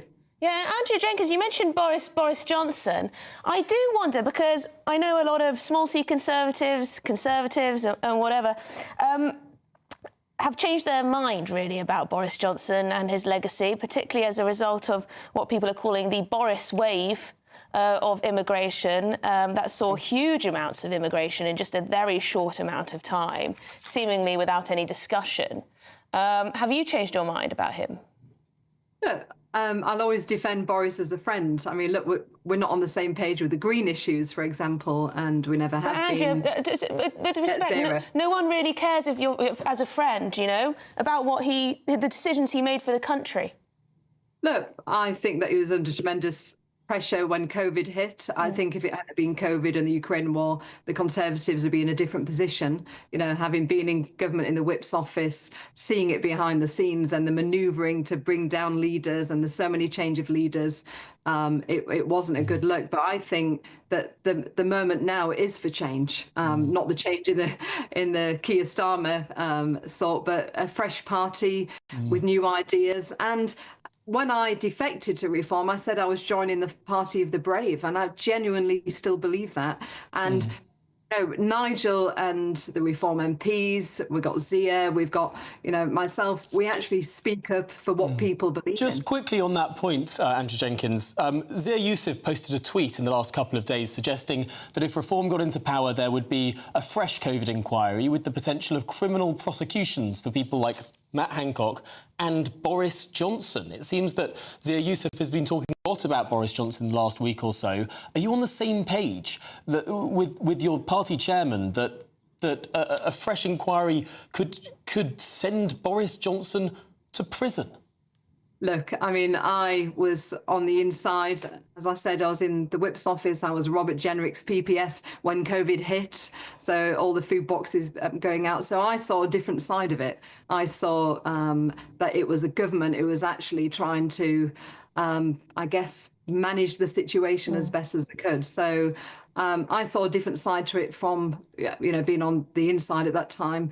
So I know that people want answers, especially over the COVID jabs. I mean, I want answers over the COVID jabs. My sister, she had the COVID jab and she died twice, had to be resuscitated. She ended up in a coma for a few weeks while my mum was dying at the same time, and she woke up paralysed from the neck down. This was after having the COVID jab. And so I want answers myself over the COVID jab. OK, well, Dame Andrea Jenkins... so sorry to hear that about your sister and your mother. What an awful experience. Andrea Jenkins, thank you so much for coming on the show, mayoral candidate for Greater Lincolnshire. Good luck with your campaign. We've got some breaking news now. The plans of the Metropolitan Police to dismiss rogue officers, well, they're in disarray. This after a High Court judgment branded the force's vetting procedures unlawful. Well, our Home and Security editor, Mark White, is outside Scotland Yard for us with the very latest. Mark. Well, the Metropolitan Police say that this situation leaves them completely helpless in terms of their ability to dismiss those rogue officers who do not pass vetting. So effectively what you've got at the moment is people who apply to join the police service here in London or elsewhere in the UK go through very strict vetting procedures that look at their criminal history, their financial records, also their associates, to try and prove, of course, that they are whiter than white and able to take up that role within the police service. And if they pass, then they can, go on to join the service. If they don't, then they're denied entry to the police. Now, that vetting also continues at regular intervals during their policing career, and it has been tried and tested over many years that those officers who fail vetting during the course of their career can also then be dismissed. And that's what's happened in this particular case, the case of a police sergeant, Lino De Maria, who had allegations, sexual allegations that came to light that have not been put before a court, have not been proven, and indeed are denied by this officer. But the Metropolitan Police, in reviewing those allegations, decided to revoke his vetting and then put him on leave with a view to dismissing him. He's challenged that in the High Court under a judicial review, and the judge in the case has said that his basic human rights under Article 6 of the Human Rights Act have been infringed here, that he's not been given any opportunity, no recourse really to defend himself. So what that means, of course, is that the Metropolitan Police now cannot use this procedure of getting rid of those who fail vetting. This is what the Metropolitan Police Commissioner, Sir Mark Rowley, said a little earlier. Today's ruling on the law has left policing in a hopeless position. We now have no mechanism to rid the Met officers who are not fit to hold vetting. Those who cannot be trusted to work with women, or those who cannot be trusted to enter the homes of vulnerable people. It is absolutely absurd that we cannot lawfully sack them. The police service has been calling on successive Home Secretaries for 2 decades to change the legislation to try to ensure that police forces across the country have that ability to sack those who fail vetting. Well, now the Home Secretary, through the Home Office in a statement, has said that they will actively and urgently look to finally changing and toughening that legislation. Well, Mark White, thank you ever so much for covering this story for us. It's the most extraordinary tale of incompetence. We'll keep across it, of course, throughout the rest of the afternoon as well. For now, thanks very much. OK, well, we're now joined by former Detective Superintendent at Scotland Yard, Shabnam Chowdhury. Shabnam, thank you very much indeed for coming on the show this afternoon. The police service is going to appeal this judgment. Do you think they're right to? Well, I think they have to. It doesn't necessarily mean they're going to win unless really the law is changed in between. I think it's a very, very dark day for Sir Mark Rowley, the Metropolitan Police, and policing across the whole of the UK, because now what you've got is he's in a position where a number of officers that he's already sacked that he believes would have fouled the latest vetting processes if they'd applied for policing now are going to be reinstated with a warrant card, because that's what they get, is their warrant card back. But he is saying that he's not going to allow them to actually work within policing, and therefore they'll get placed on gardening leave on a full-time wage for as long as this process and judicial review appeal process takes. I mean, this is extraordinary that we've got to this point. It's extraordinary for the taxpayer. It's extraordinary for the state of the competence of the Met Police. But surely the Metropolitan Police could have seen this coming. We knew this judicial review was on the way. Is it the fault of the judges who interpreted the law, or is it the fault of the Metropolitan Police for pursuing an avenue of dismissal that clearly was not lawful, at least in the minds of these judges? Well, look. This officer was never dismissed. This officer was put through a misconduct process, an investigation process for a number of allegations, as have other officers. So we can be generic on this. What has happened is these officers that are being sacked and immediately have been found with no case to answer, and therefore, by rights, they should be allowed to go back into their business within policing to get on with their job. So Mark Rowley is saying that with this judicial review, this process, that these officers, had they applied now, in this era, post-Sarah Everard and all the other scandals that have faced the Metropolitan Police, then they wouldn't have been accepted. But it kind of feels like it's too late. The horse has already bolted. And these officers are perfectly within their rights to take. I don't agree with it, don't get me wrong. I do not want any police officers that are within policing that are rotten apples or that display or demonstrate red flag behaviours. But they've got an inner, because the vetting process isn't fit for purpose. As Sir Mark Rowley said, he's been asking for this to be changed over decades, as have other forces. The Home Office today have said they will do some radical thinking and changes around the law, but I'm not sure that an appeals process will now be enough for those officers to be sacked. So basically, 300 officers are coming back into policing. OK, well, Shabnam Chowdhury, thank you very much indeed for your time. Former Detective Superintendent at Scotland Yard. What a mess, eh, Tom? Such a mess, from whichever angle you look at it. I mean, this is not satisfactory to any party of this discussion. I mean, it's just a complete and utter mess. Well, just before... OK, well, we're going to take a very quick break, and then we're going to discuss whether we need a Doge UK, a Department of Government Efficiency, a la Elon Musk and Donald Trump. This is GB News, Britain's news channel.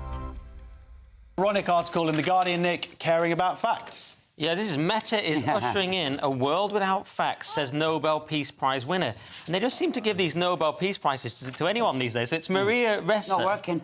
Zuckerberg came out, and it was very bold. He said a few things. We're going to use community notes instead of fact-checkers. Fact-checkers in inverted commas, because it just means people pushing usually a specific viewpoint. Community notes seems to be a great system that X uses, so why not do that? I think that's great. He's going to reduce restrictions on topics like immigration and gender. Good, because I'm against censorship. He's going to push back on governments around the world that are going after American companies and pushing to censor more, which is great. He's also moving content moderation to Texas instead of California, which is banter. So now the cynical version is he's just realises we've got a new regime, it's the MAGA era, and I want to be mates with Trump, who said that I should that if I interfere with the 2024 election, he should spend the rest of his life in prison. So he did mention he might be a bit scared of that. He was involved in that in Facebook suppressing the Hunter Biden laptop scandal, and I feel that he didn't like being a part of all that from watching interviews. And also the suppression of arguments about gender and sex, what is biological sex and whatnot. You get banned for saying there are two sexes. They're on the wrong side of this, and now he's correcting. But the weird thing is the people, of course, the people who don't like this, the lefties, this person, Ressa, is saying that this is a big problem. It's an extremely dangerous time. I've seen all this from the lefties. They just call it disinformation. They're worried about this because to them it's disinformation. To other people, it's information. Yeah, and also, I mean, I think we can all agree if people think they're getting their facts just directly from Facebook, then something's horribly wrong. But we know that. The community notes thing, I think, is quite good because that sort of first-hand experience people are putting down, aren't they? Yeah. People have loads of different views come together, and it's an aggregate, so that's why it works. GB News, the People's Channel.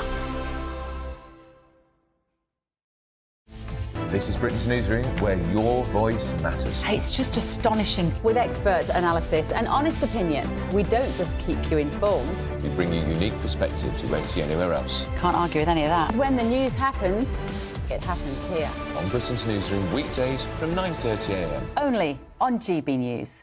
If you want your news to be straight talking... This is a nightmare for the Conservatives again. Down to earth. It's not just Nottingham where this is happening, is it? And most importantly, honest. Hard-working, middle-class taxpayers, they'll get their book thrown at them. Then catch me, Martin Daubney, Monday to Friday, 3 till 6 p.m. on GB News, Britain's news channel.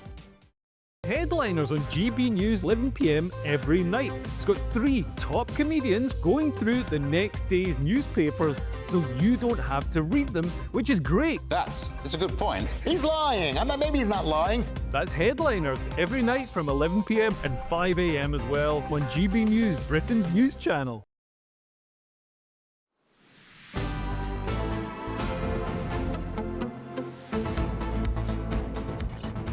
Good afternoon, Britain. It's 27 minutes past 1. Now, hundreds of thousands of government contracts are being searched and exposed by an X account emulating the work of Elon Musk's Doge department. That's the Department of Government Efficiency. Yes, one post claims £1.5 billion will be spent over 7 years on Greener Futures Partnership to decarbonise housing. But is this all a load of woke waste? Well, let's cross to our own reporter, Adam Cherry, for more on this issue. Adam, it seems that a lot of money is being spent on fairly peculiar outcomes. Yeah, putting it mildly. Shall I go through? I've got a little bit of a list here of some of the stuff that your taxpayer cash, you're watching or listening at home, this is what it's going on. So the procurement files, as you said, they've done a little bit of an investigation into this, as have others. I know you've got Charlotte Gill, who you'll chat to as well. She's investigated it. UK taxpayer on the hook for £25 million to support green urban growth in Somalia. If that's not enough, good news. We might send another £25 million on top of that. I've just looked. I've discovered this one in the last few minutes, actually. So in Manchester, if you're looking for a new job in Manchester, you could be an equality, diversity and inclusion partner at the Greater Manchester Mental Health NHS Foundation Trust. You could earn up to 52 grand a year on that. You're not the only one in that department, fortunately, because you'll be line managed by the team's head of diversity, equality and inclusion. It will require some travel to external meetings, but the good news is it's a hybrid job, so that's a little bit of a sweetener. Oh, £50,000 to support the shrimp health in Bangladesh. So the next time you look at your payslip and you see all that cash being drained out by the tax man, some of it is going to make sure that the shrimp in Bangladesh are in good shape. So that's very good. Guido Fawkes are doing an investigation into this stuff as well. They have found that the NHS Wales Network and Planning are hiring an equality, diversity and inclusion champion, including a head of diversity and inclusion for 91 grand. And then HMRC also have a race delivery programme with a total budget in 2022-2023 of over £1.5 million. So you tell me, Tom, Emily, do you think we need a little bit of investigation into this stuff? Well, a race delivery programme seems very important. I mean, how else am I going to get my race delivered? I mean, what on earth does that mean? Adam Cherry, thanks so much for joining us. We're going to jump over to Charlotte Gill, the journalist and the founder of Doge UK. Charlotte, you've been pouring through so much of these elements of government spending. Were you shocked with what you found? Well, good afternoon to you both. I'm so glad to be here discussing this because it really is astronomically bad.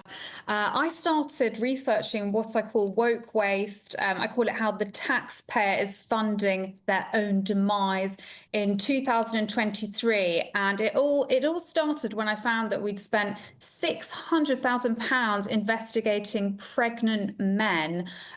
This was through a research grant. And I just went down a rabbit hole. And what you're looking at the procurement files, it's really engaged so many people on Twitter. I'm actually working with the procurement files, an absolutely incredible researcher. So we are Team Doge UK. But this really is the tip of the iceberg. It's not, I talk about a rabbit hole, but it's a galaxy of waste. All the while, voters have been told, they've been fed this narrative of austerity, and I don't see any of that. Yeah, we're always told that we need to pay more tax in order to fund our hapless public services, but actually maybe cutting a little bit of these rather bizarre schemes might help us out. But Charlotte, I believe you started looking at sort of grants that are given out to students and PhD students and professors and the like to study their interests. And I'm just reading here, one of them, £841,000 towards the Europe that gay porn built, 1945 to 2000. And this was to the Birmingham City University. What's all that about? Well, I mean, apparently we really need to know about the Europe that gay porn built, 1945 to 2000. I don't know why those dates specifically, but this gentleman who's been funded, they get given these massive grants. Part of it is the universities like the grant system because they get to take a nice slice. But this chap, he's Portuguese and he's living in Sweden studying gay porn. And we're paying for it. I'm not joking. This is not unusual. There are a lot of examples. We're told foreign students, they keep the university system alive. We need them. But actually, we're funding masses of them. Right, isn't this the point? Aren't students supposed to bring money into the UK, not extract? I mean, look, if this bloke wants to investigate gay porn, knock your socks off. It's a free society. Have a wonderful time. But don't make me pay for it. I don't want to pay for it, mate. How has almost £1 million gone on? I just don't understand, frankly, how this is actually costing us money. Well, in total, he's actually had over £1 million in taxpayer grants because this isn't his first taxpayer-funded study, and there's actually another chap on the team who has a history of studying porn, and his other study before that was on gay pig, like the animal masculinities. And I don't know what that is, but we couldn't even read the abstract on air. It would be X-rated, and we paid for this. Charlotte, what the government might say here is that the academic sector needs to be independent of political influence, that money is given to all research and politicians, political activists shouldn't be picking and choosing what gets researched and what doesn't. This should all be independent and for the universities to decide. What do you say to that? They love saying this as an excuse. What we've got, because the university system's just emblematic of what's going on in local government, policing, NHS. This quangoification, whatever you want to call it, of Britain, that happened under Tony Blair. It's a way of avoiding accountability. You know, the argument for, as you say, is sort of, let the experts decide, give it to them. But they just go rogue, they're unaccountable. We're just giving all this money to faceless bureaucrats, and they are funding, it goes much further than this, but it's a left-wing patronage system of funding stuff that, I feel like your viewers would have to drink shots to get over if they knew the whole of what we're funding. It's staggering. Well, Charlotte, I'll just say that if any viewers are interested in looking at some more examples of this waste, they can check you out on @WokeWaste, I believe, on Twitter, and also the procurement files as well is on Twitter, looking at other government schemes that are costing us huge amounts of money. Charlotte Gill, we'll have to leave it there, but thank you very much indeed. And do let us know if you find out any more madness. That's Charlotte Gill, founder of Doge UK. Well, just before we go, we're going to dip into the funeral for the Manchester United legend, Dennis Law. It's taking place today. Legends of the game have been arriving all afternoon. So there you go, live shots from Manchester. As you can see, there are many people as Dennis Law is laid to rest there, the Manchester United legend. We're going to take the headlines now.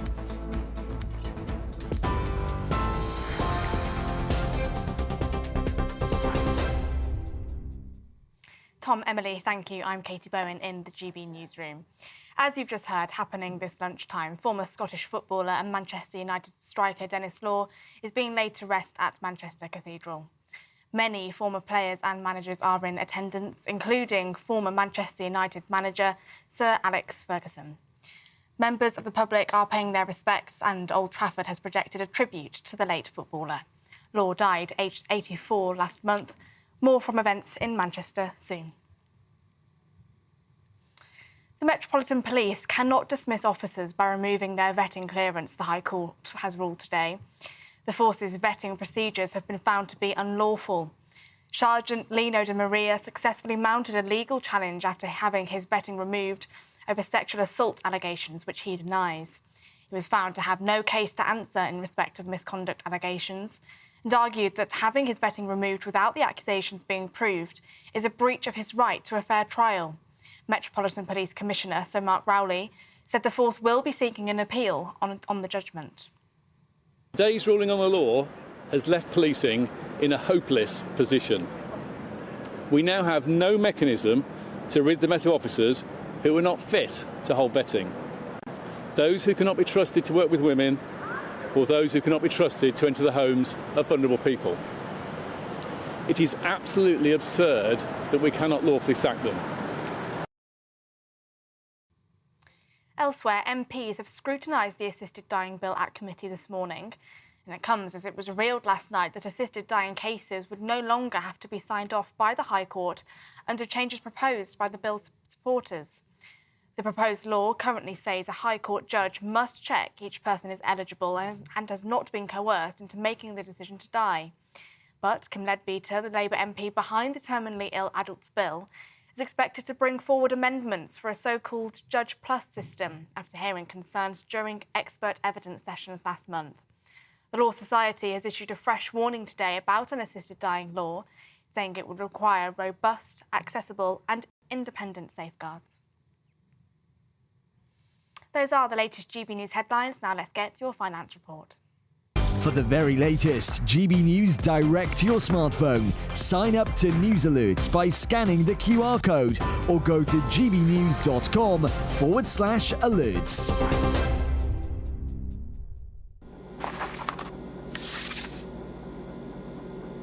Crash Law 24 sponsors the GB News Finance Report.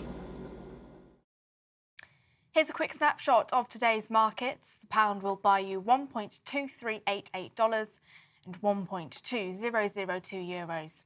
The price of gold is £2,328.98 per ounce, and the FTSE 100 at 8,765 points. Crash Law 24 sponsors the GB News Finance Report.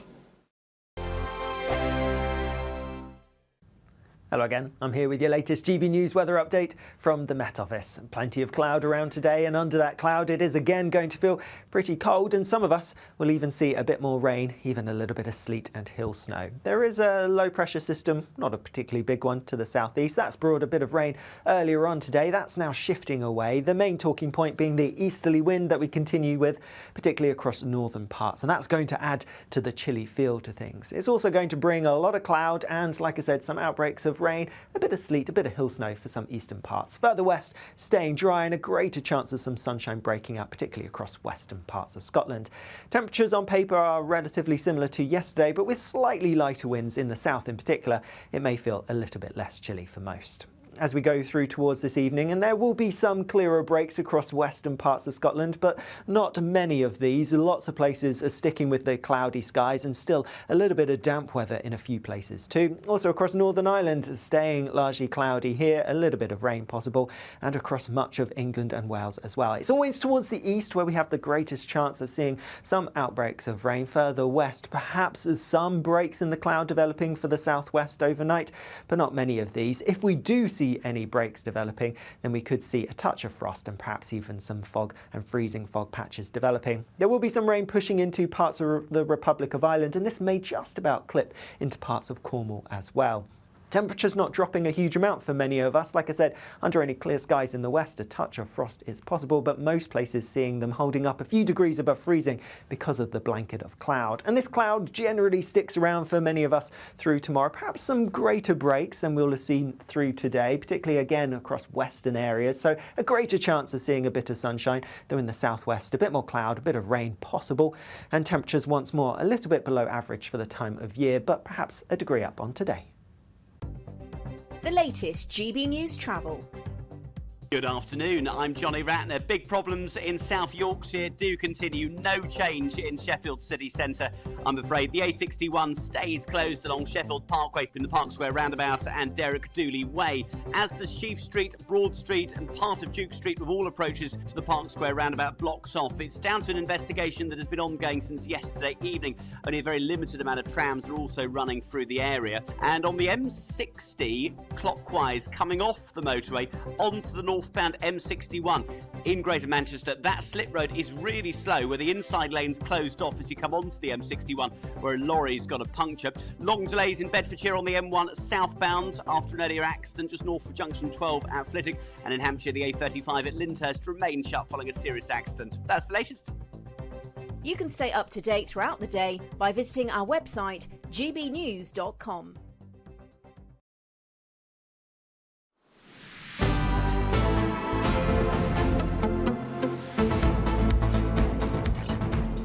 OK, 1:41 is the time. You're watching Good Afternoon Britain. Now, apprentices over the age of 19 will not need to undertake English and Maths functional skills qualifications in order to complete their course. Yes, this change for apprentices over the age of 19, well, they've been relaxed, so more learners can qualify in sectors like healthcare, social care and construction. Yes, as many as 10,000 more apprentices will be able to start per year, according to the government.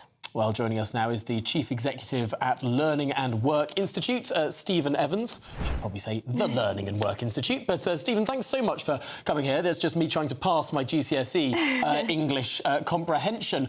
But this is a significant change. Were a lot of people being blocked out of the apprenticeship route because of these restrictions? Well, that was the government's concern, that actually employers were not recruiting apprentices who needed the English and Maths training, and actually lots of apprentices didn't necessarily want to do it. I would say English and Maths is really important for your career, for the future, for accessing public services, for all kinds of stuff, and we're not very good at it in this country. So I'm a bit worried that although it's welcomed by lots of people, it's actually going to harm apprentices' future career prospects. But aren't there people out there who are just rubbish at maths and will just never get it, but they happen to be very good with their hands, and they could be of a lot of use to a construction company, for example, or to a hairdresser, for example, where they could be an apprentice without necessarily being able to fulfil this particular qualification? Yeah, so it's definitely not about requiring everybody to do advanced trigonometry or something, or reprise your GCSE maths, for example, which a lot of people wouldn't want to do. This is about the skills you need for the job. So in most jobs, you need some form of English and maths. And I think you need to be able to do that and to learn that to do the apprenticeship properly. So, yeah, definitely not advanced trigonometry for everybody. But the way the world is changing, English and maths is really critical to almost every role you can think of. And we should be making sure that apprentices get the English and maths that matters for the job they're going to be doing. Such an interesting perspective, because I'm a bit torn on this issue, because I think, you know, shouldn't you have... But Stephen Evans, thanks so much for joining us and talking through a significant change for apprenticeships. It is a big change. Now, just before we move on, the funeral for Manchester United legend Dennis Law is taking place. We can see the hearse moving towards the church there, I believe. This is all happening in Manchester. Of course, Dennis Law, an absolute legend of the game, a huge number of people there, including some very famous and well-known names, including Sir Alex Ferguson and Ruud van Nistelrooy, Brian Robson, Sir Kenny Dalglish, Gary Neville, a huge number of sporting legends there for this funeral of Dennis Law, which is taking place in Manchester. And clearly we'll be dipping into this funeral as it takes place, that hearse arriving there at the church, the sound of bagpipes, of course, Denis Law represented Scotland at the 1974 FIFA World Cup. So clearly a huge amount of national pride here, not just regional pride for Manchester, but also national pride for Scotland too. Yes, and it has moved past Old Trafford on its way to the church there, past the stadium. You can hear the bagpipes there, I think, in the distance there. So yes, there'll be a lot of people very recognisable there at this funeral to pay their respects and to commemorate the life of Denis Law, the footballing legend that he was. Absolutely, and interestingly, played for both Manchester City and Manchester United. I know it can be very often a difficult transition from one rival club to another, but my goodness me, a name that I'm sure many people will remember very, very fondly. The huge his number, years in the game. Huge number of fans were waiting outside Old Trafford to catch a glimpse of the hearse, to pay their respects. Lots of people with a lot of memories of Denis Law. So there you go. There's the funeral procession. They're arriving at the church in Manchester. Of course, Denis Law died on the 17th of January this year at the age of 84. It was back in 2021 that it was announced that he had been diagnosed with Alzheimer's disease, and really a sad decline. But it's right that we remember him for the great successes of his career, the wonderful football that he played, but also, of course, a sad illness and death in the last few years. Absolutely, and he was, in fact, Manchester United's third all-time top scorer, 237 goals in 404 appearances for the club. He was there between 1962 and 1973, and one of his nicknames was the King amongst fans because of his successes, his prowess. It's such a moving moment for Manchester, of course, having played for both Manchester City and Manchester United, but also not just Manchester, Scotland too. We've got these bagpipes playing quite poignantly in the background as mourners gather around the hearse. We can see a saltire of Scotland there, just peeking through the back of the vehicle. Floral tributes, of course, adorning the coffin there. And Manchester United is one of those clubs that has such global reach. People around the world support the team, will come to matches, will support from afar, will watch the players, and so on. And so this really does have global interest as well. Denis Law there as well. So yes, Sir Alex Ferguson is there. Manchester United greats like Gary Neville, Brian Robson, Ruud van Nistelrooy, all of these names will be there at the service today, which is due to begin at 2 o'clock. Obviously, for the service, we see people gathering, people mixing, people remembering around the hearse and just looking up at what a magnificent setting this really is in. What a send-off this will be for the legend, the footballing legend, Denis Law. As we can see, the hearse is opening up there for one of the final journeys of Denis Law as people pay their respects to a footballing legend. Absolutely, and he's the only person to be depicted in 2 statues at the stadium, Old Trafford that is, one on the Stretford End concourse and the other as part of the Trinity statue, which just shows how much of a legend of the game he was. And the procession has passed through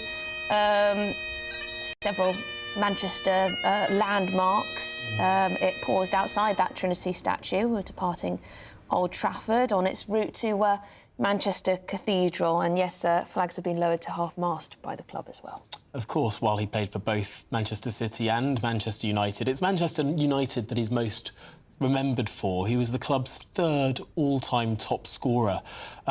237 goals, a remarkable number in 404 appearances.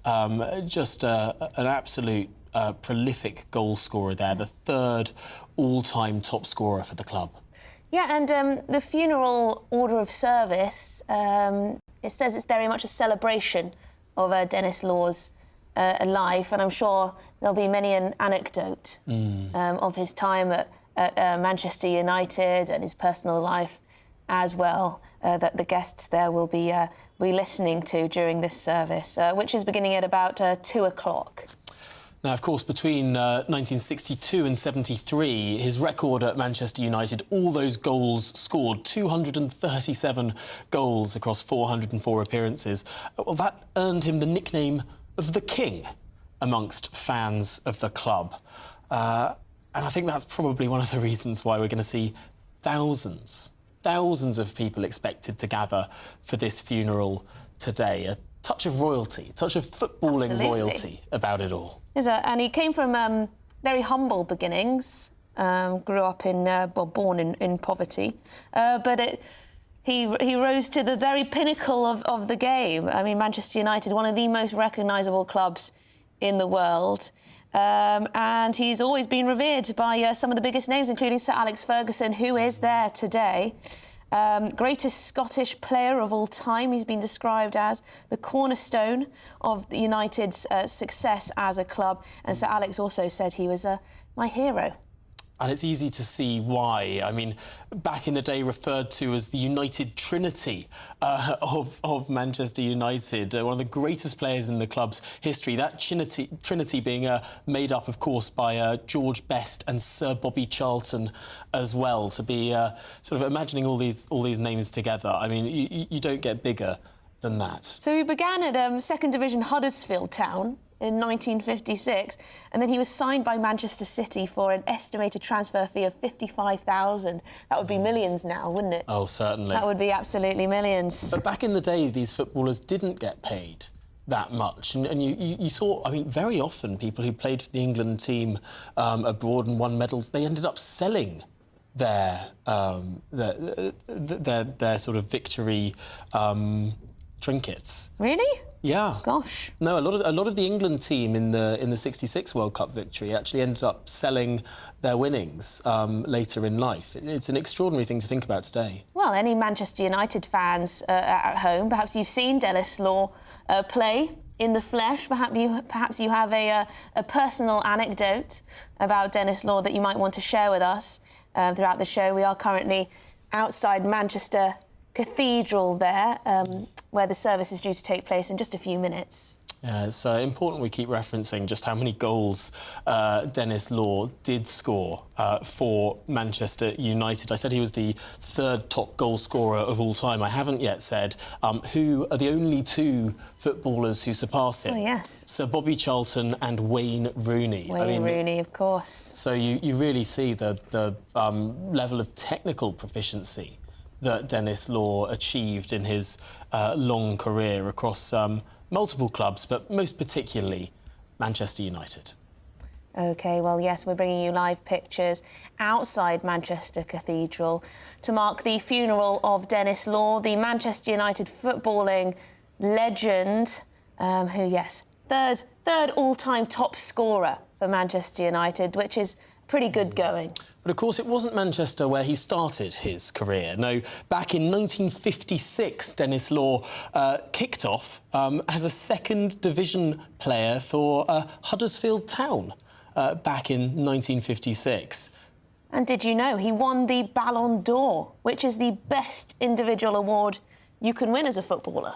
That's a pretty high honour indeed. No wonder thousands of mourners expected to be gathering here for the funeral of a true legend for Manchester, for Scotland and perhaps for Huddersfield Town too, where he started his career. But it was Aberdeen where Denis Law grew up, who was born in 1940 in the city that now hosts a statue of him. He became, of course, one of the biggest stars in sport, despite his humble origins, growing up in poverty in Aberdeen in the midst of the Second World War. Yes, and the current Manchester United manager, he's also in attendance. That's Ruben Amorim. He's one of the current staff who will be in attendance at this service today at Manchester Cathedral. So there you go, a lot of top names there as well. Ruud van Nistelrooy. I don't know if Wayne Rooney's there, but Sir Alex Ferguson certainly is. and many other top names in football. And, of course, it wasn't just in the United Kingdom where Denis Law played football. For a brief time, he was over in Italy playing for Torino, but he only stayed there for a year. Reportedly found his time pretty difficult in Italy in 1962. So moved back to the UK, where perhaps his biggest accolades were still yet to come. Well, yes, so thousands of people are waiting to catch a glimpse. They've been following the procession, which has passed Old Trafford. It passed Old Trafford at about 1:10. Then it made its way to Manchester Cathedral for the service. Lots of fans, lots of people wanting to pay their respects who aren't going to the service itself, but just wanted to be there to mark and to see the hearse procession follow through. Of course, we saw that saltire on the back inside the hearse. I think a floral saltire there, representing, of course, his Scottish roots. Born into poverty in Aberdeen in 1940 and inducted into the Scottish Football Hall of Fame in 2004. A moment for Manchester, a moment for Manchester United, of course, but for Scotland too, because Denis Law never forgot his roots. Stephen has got in touch. He says Denis Law and Jimmy Greaves were the best out-and-out strikers in the world, and I was lucky to see them play live a few times. So here we can see the coffin is being taken out into Manchester Cathedral there for the start of the service, which is due to begin in just a few minutes. That's right. It's covered in flowers, being carried by 7 pallbearers, I think, from first count, perhaps 8. But gentle clapping breaking out from the associated mourners. 6 pallbearers carrying the coffin there on their shoulders as it makes its journey from the hearse into Manchester Cathedral, accompanied by the sound of bagpipes. Bagpipes representing Denis Law's Scottish upbringing, his heritage, his country. And of course, Manchester Cathedral representing the club he played for so well, and the love and respect that the people in Manchester really have for this true footballing legend. Absolutely, and TW's been in touch. He says, Denis Law is my all-time favourite player. I saw him play many times when I was younger. Unfortunately, he didn't play in the 1968 European Cup final because he was in hospital at the time. He was fearless and a great poacher of goals. Well, thank you for that, TW. Absolutely. Well, we're going to take a quick look at the weather forecast in just a second, and don't move a muscle because we'll be straight back with much more after this.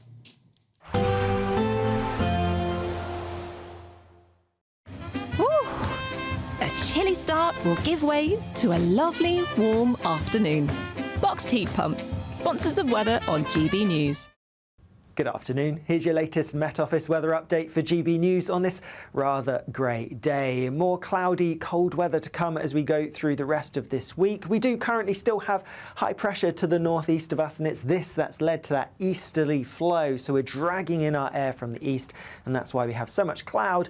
And also the greatest chance of some further rain, perhaps even a bit of sleet and hail snow, will be across eastern areas. Further west, there has been a bit of sunshine today, not much, and with that then there will also be some clear breaks overnight, but again, not a lot of these. Most places staying grey, staying cloudy, and there could still be some damp weather around too. Because of the cloud though, temperatures not dropping a huge amount, most places staying a few degrees above freezing, but where we get the clear skies overnight, we could see a touch of frost, perhaps even some patches of fog or freezing fog. These are most likely across western, northwestern parts of Scotland first thing tomorrow morning. It could take a little while to clear.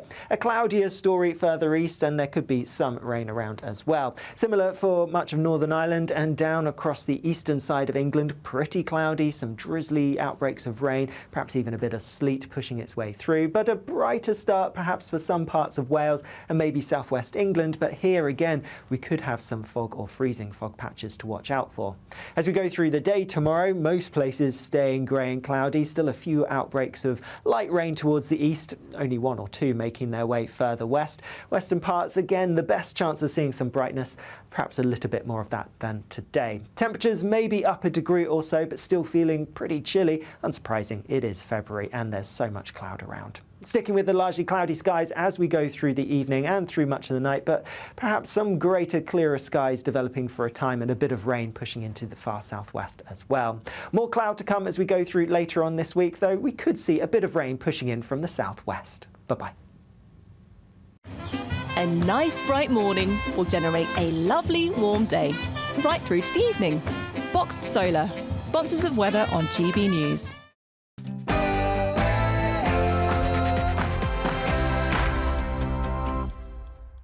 Good afternoon, Britain. It's now 2 o'clock on Tuesday, the 11th of February. I'm Tom Harwood. And I'm Emily Carver.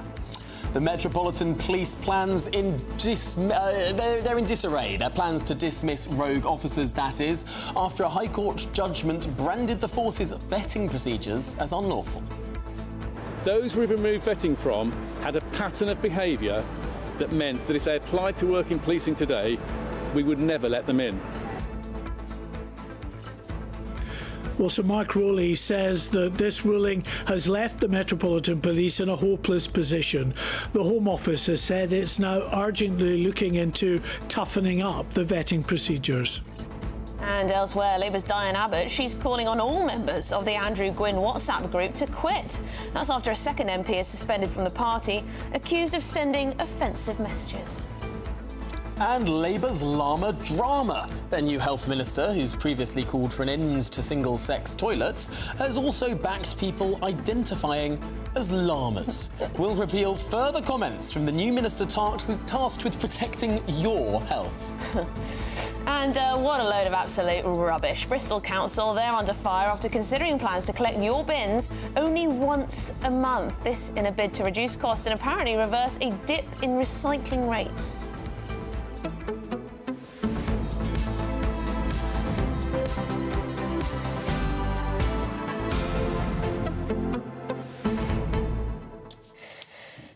Well, this WhatsApp drama scandal, 2 MPs now suspended from the Labour Party, and it's all getting a bit tricky for Keir Starmer. It is getting tricky, but as a result of this, scandal where Andrew Gwynn was sacked as health minister, of course, what has now happened is that there's a new health minister in place in charge of public health, but she's got a pretty interesting background. And there's been many reports about this llama conversation. Can someone identify as a llama? But we can reveal the conversation that led to this. This was a Twitter conversation in 2016, in December 2016. Emily, would you like to play the role of Ashley Dalton, our new health minister? I would very gladly do that, yes. I will play the role of a Twitter user who we're choosing to not name because they're not a public figure and are not a politician. But one Twitter user asked Ashley Dalton, who then wasn't an MP, remember, saying, "You and I disagree whether trans women are female. Thus far, you have defined female based on feelings and cultural stereotypes." I, Ashley, say, "I think perhaps it's down to each trans woman to decide that for herself." Are you suggesting that trans women should decide who is female? I'm saying that we all get to decide who we are. No one else, just us. Yes, we can decide who we are. But if I decide I'm a llama, should I expect people to take me seriously? Yes. And treat you with dignity and respect. Yes. So wow. There it is in black and white. Wow. If I decide I'm a llama, should I expect people to take me seriously?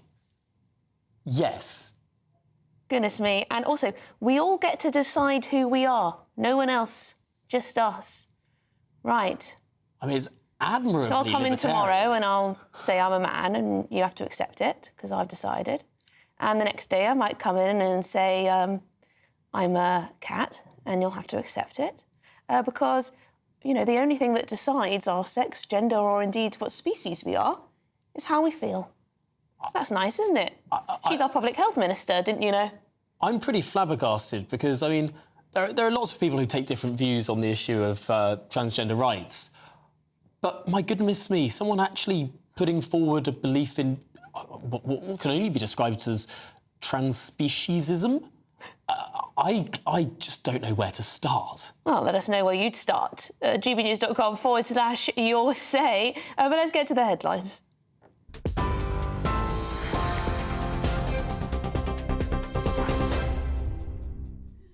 Tom, Emily, thank you and good afternoon. I'm Katie Bowen in the GB newsroom. As you've been hearing happening this lunchtime, former Scottish footballer and Manchester United striker Denis Law is being laid to rest at Manchester Cathedral. Many former players and managers are in attendance, including former Manchester United manager Sir Alex Ferguson, alongside Paul Scholes, Peter Schmeichel, Wayne Rooney, Gary Neville, Ruud van Nistelrooy and Brian Kidd. Members of the public are paying their respects, and Old Trafford has projected a tribute to the late footballer. Law died aged 84 last month. More from events in Manchester soon. Elsewhere, the Metropolitan Police cannot dismiss officers by removing their vetting clearance, the High Court has ruled.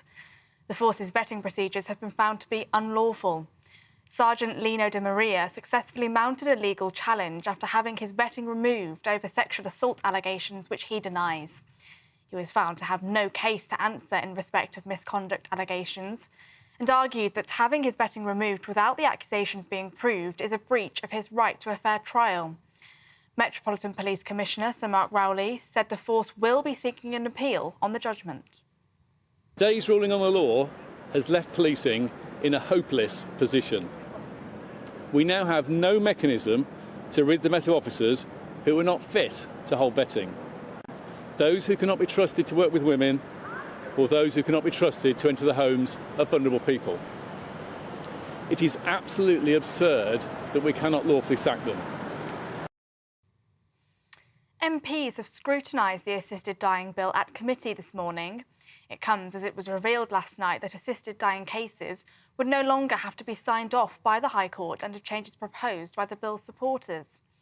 The proposed law currently says a High Court judge must check each person is eligible and has not been coerced into making the decision to die. But Kim Leadbeater, the Labour MP behind the terminally ill adults bill, is expected to bring forward amendments for a so-called Judge Plus system after hearing concerns during expert evidence sessions last month. The Law Society has issued a fresh warning today about an assisted dying law, saying it would require robust, accessible and independent safeguards. Labour officials were warned about offensive WhatsApp group messages before the comments were made public, it's being claimed today.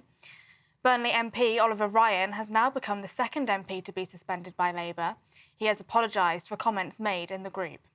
Greater Manchester Police said that a non-crime hate incident had been recorded after the comments emerged and former Health Minister Andrew Gwynn was sacked. Gerald Cooney, the former Labour leader of Tameside Council, said he raised concerns about Andrew Gwynn's remarks several times in the past year. Labour sources said no formal complaint had been received about the WhatsApp group. Baroness We're not the nasty party. What we are is the decisive party. When the Prime Minister got the evidence of these messages, which I agree with you are completely unacceptable, what he did was to sack the Minister and to suspend from the Labour Party both of the MPs that were involved. Now, that stands in pretty stark contrast with previous Prime Ministers who faffed about the place and allowed senior ministers to stay in their roles when they had clearly breached the Ministerial code. That's the difference that we're seeing. And finally, US President Donald Trump said that the Israel-Hamas ceasefire should be cancelled if hostages held in Gaza are not returned on time. Hamas announced last night that they will delay hostage releases planned for Saturday until further notice. President Trump said late last night that if all the hostages held in Gaza are not returned by Saturday at noon, he would propose cancelling the ceasefire and, quote, let all hell break loose. Sticking with the US, the president signed more executive orders overnight, including 25% tariffs on all steel and aluminium imports. The Prime Minister's spokesman said the UK is engaging with our US counterparts at all levels, adding, we will always act in the national interest. Those are the latest GB News headlines. Now let's go back to Tom and Emily.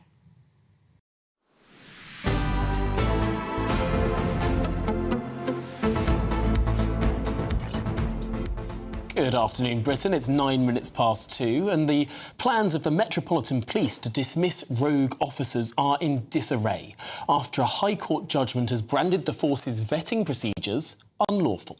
OK, well, our Home and Security editor, Mark White, is outside Scotland Yard for us.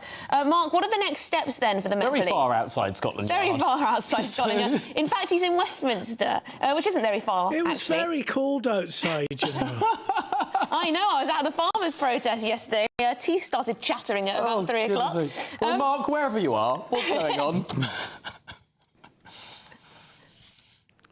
Well, in terms of this decision handed down at the High Court today, the result of this judicial review, it has left those vetting procedures as far as they relate to those officers already in service in tatters, really, in terms of what the Metropolitan Police and other forces can do if they find that there are sufficient background intelligence on an officer to suggest that they are of bad character and should no longer be serving within a police force. What they were doing, the police, was to effectively put them through a gross incompetence hearing, because if your vetting is revoked, then you are incompetent in terms of your inability to be able to continue in the role. However, that judicial review has found in favour of one officer who was the subject of this process, that really his Article 6 human rights laws have been infringed here. This was Sergeant Lino Di Maria, who's accused of a number of allegations of sexual misconduct, allegations that he denies, but as part of the review of officers, the vetting procedures that were gone through in the wake of the murder of the terrible murder that was committed by Wayne Couzens, serving police officer back in 2021. The police have sacked some 98 officers under this particular review process, and this officer was next in line, but of course has appealed that particular decision. This is what Sir Mark Rowley, the Metropolitan Police Commissioner, said a little earlier about that process. Today's ruling on the law has left policing in a hopeless position.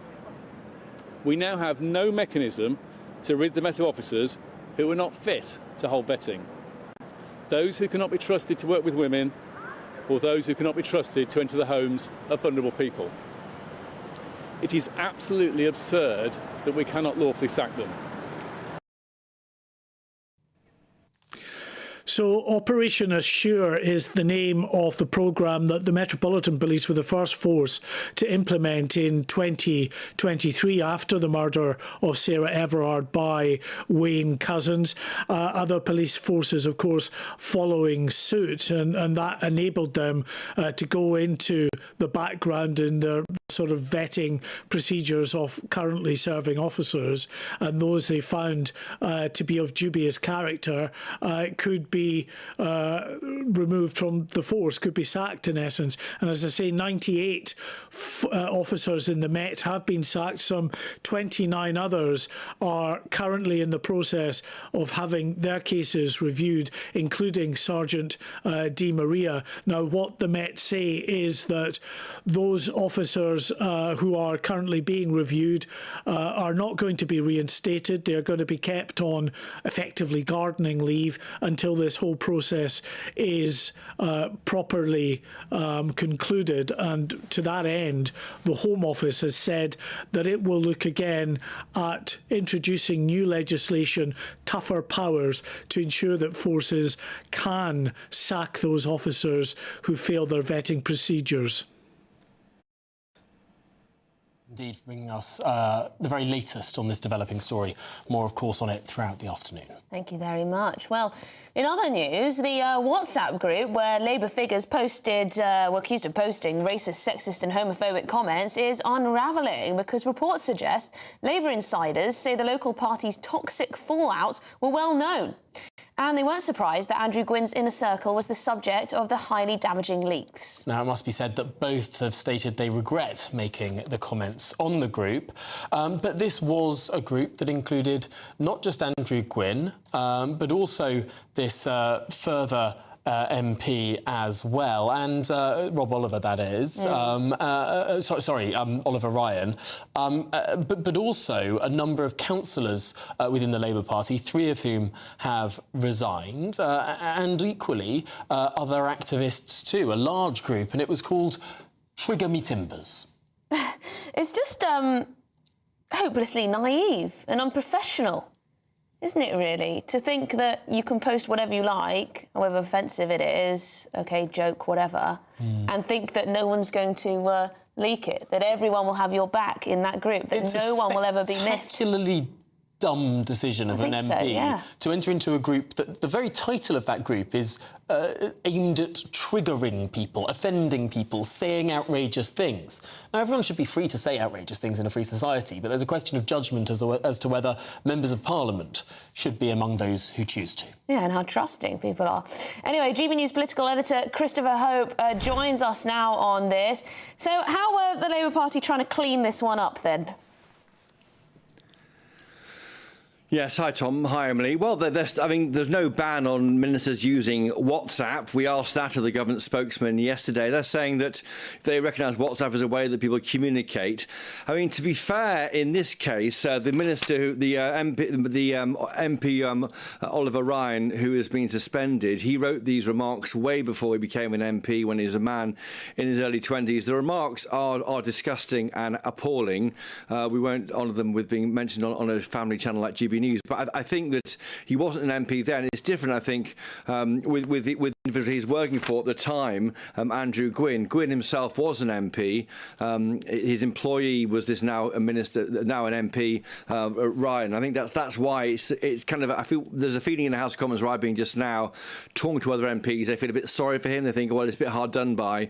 These are remarks on screen. There's Andrew Gwyn. He's, of course, the MP who set up this Trigger Me Timbers group.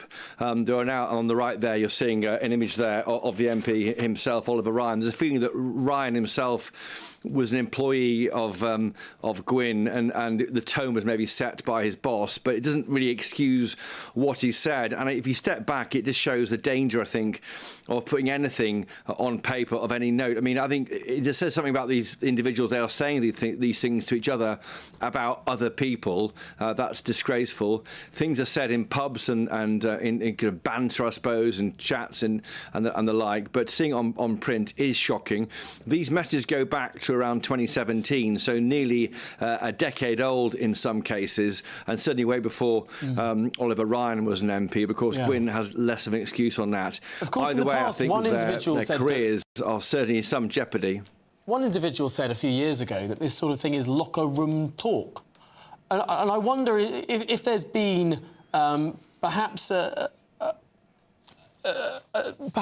view from one side of the political aisle that this is all out. But I mean, this was a joke WhatsApp group for jokes. Are we being too harsh on these people? Yeah, you're quoting Nigel Farage, aren't you, who described the remarks by Donald Trump about grabbing women by their private parts as locker room talk. Now, that was a recording made of, I think, of Trump saying that. And I think, if I remember rightly, it was about mid-2016 when it emerged ahead of that election in November of that year. And it was Farage was the only person out there who would defend what Trump had to say. Everyone else thought it was appalling and said a lot about a misogynistic view that they felt they alleged was held by Trump. Trump would deny that. So I think, yeah, that there's a feeling that, you know, this group was, as you call it, Trigger Me Timbers. It was set up maybe to be a bit edgy, but I think the problem is, in the cold light of day, all context is removed, and this language which Gwyn used and Mr. Ryan used is deeply offensive to the wider public. And when you rely on the support of the wider public for your job, as MPs do, it is politically very, very difficult to survive it. Yeah, I think it's the carelessness, isn't it? And the naivety that you can just be posting offensive things in a WhatsApp group and that it will never come to light. I mean, how many times do we have to see MPs' messages? I think Sorry, go on. Well, Emily, that's right. There are thousands of these messages, and as alliances develop and fall apart over years, in some cases with MPs, you would be worrying, well, who's on that group, and what was I saying seven years ago, and is someone now annoyed with me, and will that be leaked to a newspaper like the Mail on Sunday, which is certainly no friend of the Labour Party. I think it's a lesson in politics that just don't put anything in print that you wouldn't want to see on the front page of the Mail on Sunday. Yeah. Or, as we can see, some of those messages being reproduced on the inner pages as well there. Christopher Hope, thank you very much indeed for talking us through a scandal that no doubt has still a bit more time to run, because it could be that the Labour Party was alerted to these messages before they appeared in the Mail on Sunday, and was the proper process followed? Questions to be answered. Absolutely. Christopher Hope, thank you very much. Right of reply from Oliver Ryan, the second Labour MP to be suspended. Between 2019 and early 2022, I was a member of a WhatsApp group created by my MP and former employer, Andrew Gwynn. Some of the comments made in the group were completely unacceptable, and I fully condemn them. I regret not speaking out at the time, and I recognise that failing to do so was wrong. I did not see every message, but I accept responsibility for not being more proactive in challenging what was said. I also made some comments myself, which I deeply regret and would not make today, and for that I wholeheartedly apologise. I will cooperate fully with the Labour Party's investigations. There you go, Oliver Ryan MP, the second suspended MP because of this WhatsApp group. I bet they wish they never joined that WhatsApp group.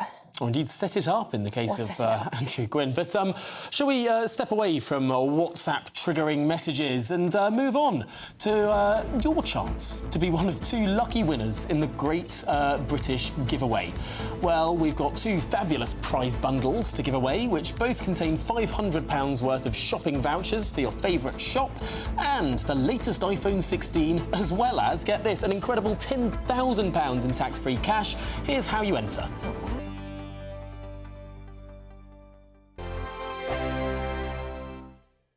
This is GB News, Britain's news channel. A woman of 53 has believed for 18 months she was in an online relationship with Brad Pitt. I think we're seeing pictures. So these are the pictures that she received that made her believe that she was in this relationship with Brad Pitt. And you'll see that some of it is in hospital because the scammer was claiming that he was suffering from cancer. This was playing very much on her emotion. So this is a divorcee who lived in Mauritius. She'd received a £700,000 divorce settlement, or £650,000 divorce settlement, I should say, and £700,000 has been taken from her through this scam. Yeah.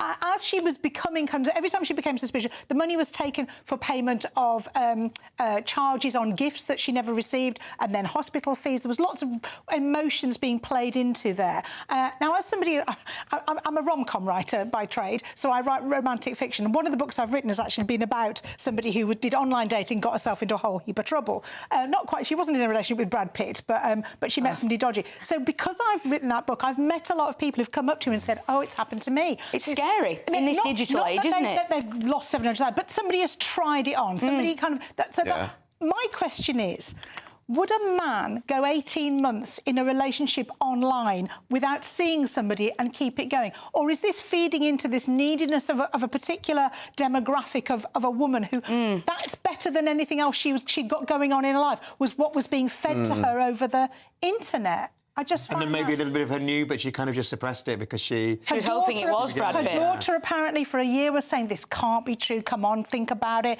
But she just fell for it. But I just wonder, it's a very sad story. She's obviously now getting a lot of hate and ridicule as well. Because she's been on French TV and she's had a huge amount of pushback from it. GB News, the People's Channel. This is Britain's newsroom, where your voice matters. It's just astonishing. With expert analysis and honest opinion, we don't just keep you informed. We bring you unique perspectives you won't see anywhere else. Can't argue with any of that. When the news happens, it happens here. On Britain's newsroom, weekdays from 9:30 a.m. Only on GB News. Headliners on GB News 11 p.m. every night. It's got 3 top comedians going through the next day's newspapers so you don't have to read them, which is great. That's a good point. He's lying. Maybe he's not lying. That's Headliners every night from 11 p.m. and 5 a.m. as well on GB News, Britain's news channel. If you want your news to be straight talking... This is the nightmare for the Conservatives again. Down to earth. It's not just Nottingham where this is happening, is it? And most importantly, honest. Hard-working, middle-class taxpayers, they'll get their book thrown at them. Then catch me, Martin Daubney, Monday to Friday, 3 till 6 p.m. on GB News, Britain's news channel.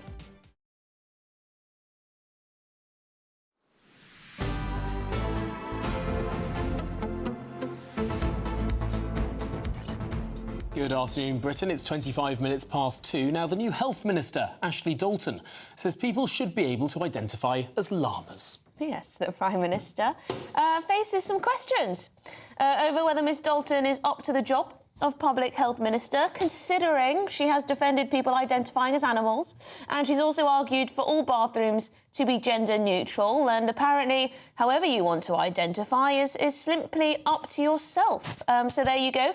But Tom has left me for a moment because he's going to teach us a lesson about the difference between a llama and a Public Health Minister.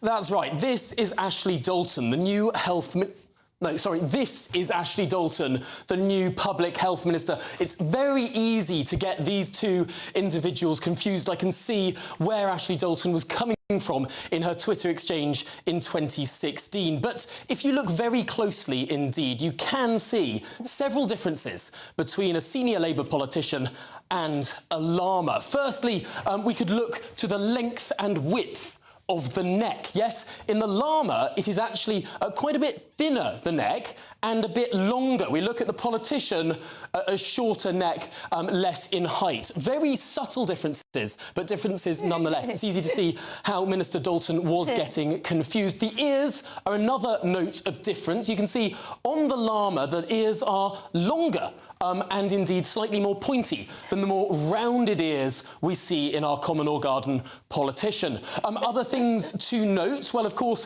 the llama, you can't quite see it in this picture. It's a little bit misleading, but it's actually longer. It's got a sort of longer body, front and hind legs, whereas, of course, the front legs on the politician act in a more opposable sort of way. No hooves, but hands and fingers. But there is one thing that I think might have been confusing our new Minister for Public Health. I wonder if we can get the next slide up here, because there is, of course, one individual who does identify as a llama as well as a deity, I think I'm right in saying. That is, of course, the Dalai Lama. Perhaps that's where our new Public Health Minister was getting confused. Tom, I like the slide too. Nice addition there. Tom, you can make your way over here while we take a look at what the Reform MP Lee Anderson had to say in the Commons about the new Health Minister. Thank you, Mr. Speaker. Now, the new Health Minister has stated that it's OK for a human being to present as a llama. So what I want to know is, if I have a family member who presents as a llama, suddenly becomes ill in the middle of the night, do they send for a doctor, a vet or a straitjacket? Mr. Speaker, I can just say to the honourable member that my honourable friend, the Minister for Public Health, believes in treating every human being with the dignity and respect they deserve, even the honourable gentleman. Oh, a catty exchange. Good stuff. I can see why the Health Secretary, Wes Streeting, said there what he did. Treat everyone with respect, even the honourable... It's a joke. It's a funny line. But he didn't take the opportunity there to deny that the new Minister for Public Health thinks that people can identify as llamas and you should indulge them in their delusion. He's her boss, essentially. Surely he's asked her. Surely Wes has asked Ashley Dalton whether she still believes such things, surely? I would have thought that would be surely the first question that you would ask. Just to check sort of everything. Because the thing about Wes Streeting, he's a good politician, right? He has been perhaps much more forward-thinking on a lot of these issues, dragging the Labour Party away from some of the more strange positions that it took under a previous form of leadership. And yet there he comes in with the new Minister for Public Health, who is, if anything, sort of professing more strange and peculiar opinions than even the most... I don't know. I think he was trying not to get bogged down in the detail there, just make a little jibe. And try and move on. A little jibe at Lee Anderson and move on very swiftly. But yes, if you do identify as a llama, do you then call for a vet? because presumably a run-of-the-mill NHS doctor can't serve your needs. Although vets are more expensive, so perhaps for the purposes of immediate medical attention, individuals will choose to temporarily identify as a human being.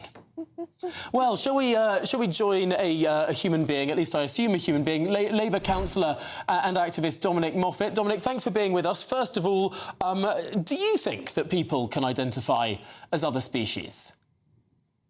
Good afternoon, Tom and Emily. And yes, I absolutely believe, just as Ashley does, that anybody has the right to self-identify as they want. And that is a right that we across the Labour Party believe in. That's Seriously, why Dominic? Ashley's a fantastic appointment. Sorry, Seriously? Are you actually being serious now? Of course I am, Tom. This is not a People bit. have got the right to identify as they want. As a llama. What Ashley was doing was she was using light-hearted humour to make a very serious point, which is that everybody has got the right to identify however they want. What, Dominic, seriously? I do wonder whether in 10 years' time you'll still believe this.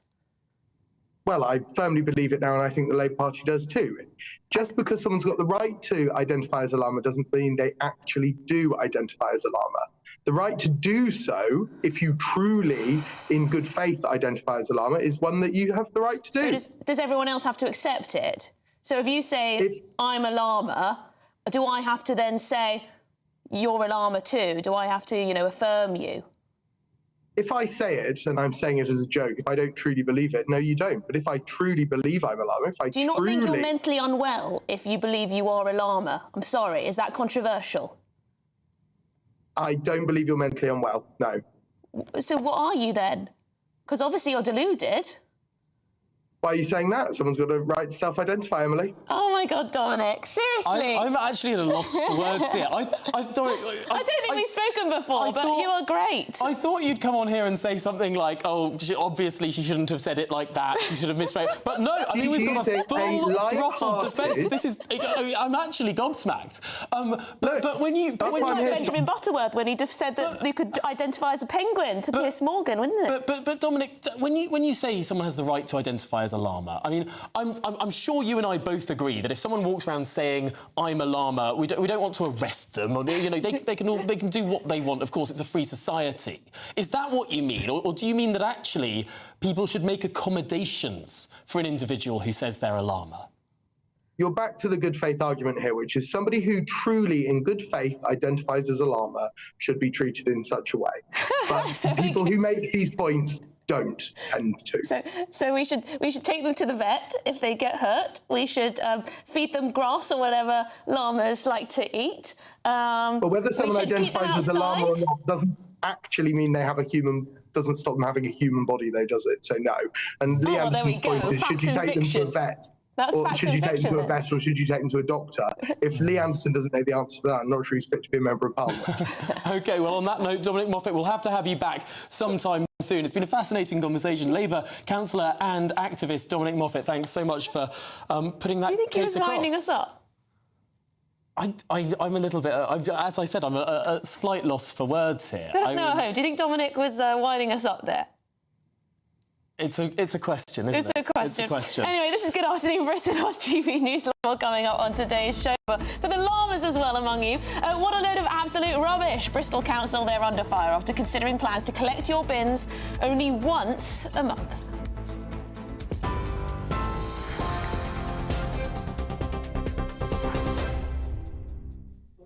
Good afternoon, it's 34 minutes past 2. I'm Katie Bowen in the GB newsroom. A brief bit of breaking news now. Chelsea footballer Sam Kerr, who called a Metropolitan Police officer stupid and white in January 2023, has been found not guilty at Kingston Crown Court of causing racially aggravated harassment. The Australian international made the comments to PC Stephen Lovell during an incident in South West London in the early hours of the 30th of January 2023. Happening this lunchtime, former Scottish footballer and Manchester United striker Denis Law is being laid to rest at Manchester Cathedral. Many former players and managers are in attendance, including former Manchester United manager Sir Alex Ferguson, alongside Paul Scholes, Peter Schmeichel, Wayne Rooney, Gary Neville, Ruud van Nistelrooy and Brian Kidd. Members of the public are paying their respects, and Old Trafford has projected a tribute to the late footballer. Law died, aged 84, last month. The Metropolitan Police cannot dismiss officers by removing their vetting clearance, the High Court has ruled. The force's vetting procedures have been found to be unlawful. Sergeant Lino de Maria successfully mounted a legal challenge after having his vetting removed over sexual assault allegations, which he denies. He was found to have no case to answer in respect of misconduct allegations and argued that having his vetting removed without the accusations being proved is a breach of his right to a fair trial. Metropolitan Police Commissioner Sir Mark Rowley said the force will be seeking an appeal on the judgment. Today's ruling on the law has left policing in a hopeless position. We now have no mechanism to rid the Met officers who are not fit to hold vetting. Those who cannot be trusted to work with women, or those who cannot be trusted to enter the homes of vulnerable people.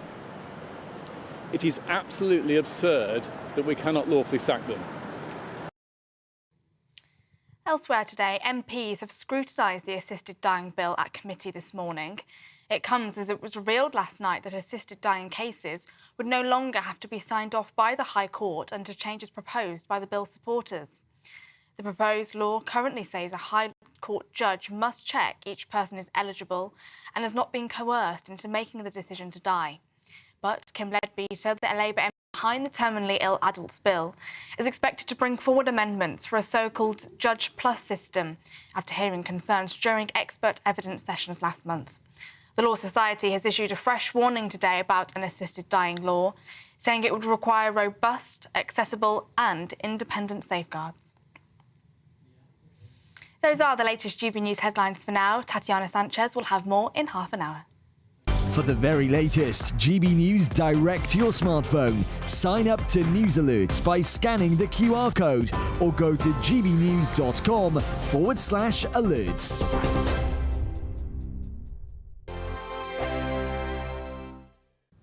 Hello again, I'm here with your latest GB News weather update from the Met Office. Plenty of cloud around today, and under that cloud it is again going to feel pretty cold, and some of us will even see a bit more rain, even a little bit of sleet and hill snow. There is a low pressure system, not a particularly big one, to the southeast. That's brought a bit of rain earlier on today. That's now shifting away. The main talking point being the easterly wind that we continue with, particularly across northern parts, and that's going to add to the chilly feel to things. It's also going to bring a lot of cloud and, like I said, some outbreaks of rain, a bit of sleet, a bit of hill snow for some eastern parts. Further west, staying dry and a greater chance of some sunshine breaking out, particularly across western parts of Scotland. Temperatures on paper are relatively similar to yesterday, but with slightly lighter winds in the south in particular, it may feel a little bit less chilly for most.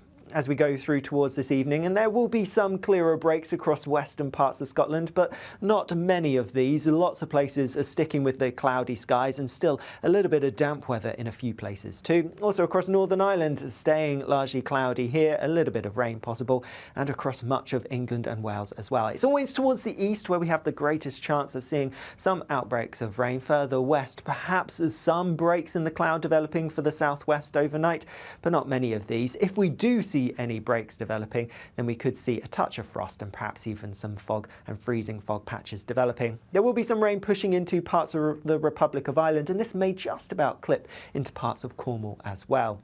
Temperatures not dropping a huge amount for many of us. Like I said, under any clear skies in the west, a touch of frost is possible, but most places seeing them holding up a few degrees above freezing because of the blanket of cloud. And this cloud generally sticks around for many of us through tomorrow. Perhaps some greater breaks than we'll have seen through today, particularly again across western areas. So a greater chance of seeing a bit of sunshine, though in the southwest, a bit more cloud, a bit of rain possible. And temperatures once more a little bit below average for the time of year, but perhaps a degree up on today. The latest GB News travel.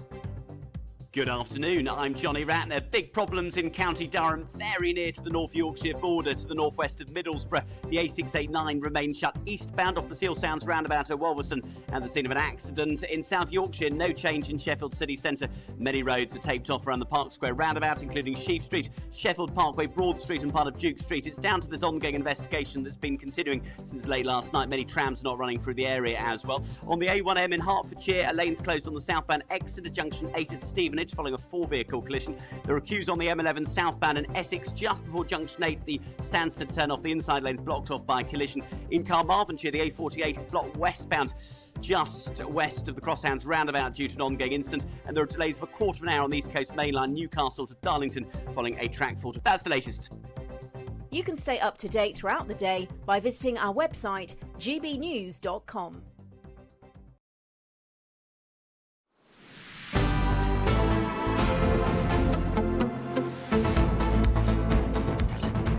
Good afternoon, Britain. It's now 20 to 3, and the MP behind the assisted dying bill has proposed changing it by having applications signed off by a panel of experts rather than a judge. Yes, so in its current form, the bill says a High Court judge must check each person is eligible for assisted dying and has not been coerced into making the decision. But Kim Leadbeater claims the extra expertise will actually improve the bill. But critics argue that getting rid of the High Court judge requirement is a pretty significant element of watering down protections. Let's go live to Catherine Forster, our political correspondent, for more. This has caused waves in Westminster. Yes, it really has. Good afternoon, both. Yes, when Kim Leadbeater put this private members bill to a vote a couple of months ago, she said it would have the strictest safeguards in the world, that 2 doctors and a High Court judge would have to approve it. And a lot of MPs voted for this on that understanding. It was carried by a majority of, I think, about 55. Dignity and Dying, that you see there in the pink, have a lot of support, and not least from the figurehead of Esther Rantzen, who, of course, has terminal lung cancer. The Prime Minister made a promise to Esther Rantzen that time would be made for a vote on this. Worth saying that Esther Rantzen subsequently has been put on some sort of wonder drug, and now looks like she may, luckily for her, have a year or more to live. I think that shows the difficulty of just one of the aspects of this bill, which is it's supposed to be for people that have 6 months or less to live. So now the bill is going through clause by clause scrutiny. MPs have put forward dozens and dozens of amendments, suggested changes that they want to make to the bill to make it better. And we understand that the High Court judge element of this is being dropped, partly because the justice system simply just doesn't have capacity. They do not have the manpower to do this. And as Lord Sumption mentioned a couple of weeks ago, what was it about? Was it just a rubber stamping, or was it an in-depth exercise? So the suggestion is now that that's going to be replaced by a panel of experts, which will consist of some sort of legal expert, possibly a retired judge, a psychiatrist and a social worker. They will look for things like coercion and make sure that people have the mental capacity. I've been sitting in on a lot of these committee meetings. I have to say, it's unbelievably complicated. It's an awful lot for a private members bill to deal with in quite a short amount of time. Yeah, I wonder if we've bitten off more than we can chew with this one. Catherine Forster, thank you very much indeed. Let's speak to the former Chief of Staff to the former Chancellor of the Exchequer, James Price. James, now, Kim Leadbeater, she insists that the bill will still have the world's strongest safeguards. Are you convinced? No, unsurprisingly, I'm not convinced by this. The number of times we've already heard from Kim Leadbeater and other supporters of this that having a High Court judge be the person that would have to sign this off is the ultimate safeguard. You know, one of the most respected people across the judicial system, someone who literally is used to hold life and death in their hands when it comes to various decisions and things like that. That was supposed to be the biggest safeguard. It wasn't enough for lots of people, and we can talk in a second about how rushed this all feels anyway. But the fact that before the bill has even passed, this idea of a slippery slope has already begun.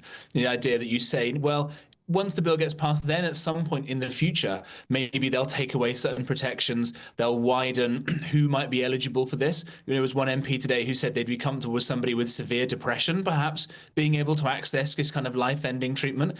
But the bill hasn't even passed yet, and already they're taking away the strongest safeguards. It's really concerning. James, of course, what Kim Leadbeater says is that we all know there's a massive backlog in our courts. We all know that High Court judges, well, they have very little time to spare. Do you buy at all her argument that actually someone who is perhaps a retired judge or a panel of social workers and all the rest of it, they might simply have more time to look at a case than a High Court judge who has so many other pressures on their work? Yeah, it's a good argument for rethinking the whole bill in its entirety. So why was it the case that Kim Leadbeater pushed for having a High Court judge in the first place if she knew it was going to be so impractical? And I think this is the point. The whole argument about assisted dying, assisted suicide, whatever you may want to call it, it's obviously incredibly complicated. And it's not just a matter of getting the policy right. It speaks to the deep kind of moral, religious tensions that people will rightly feel about this.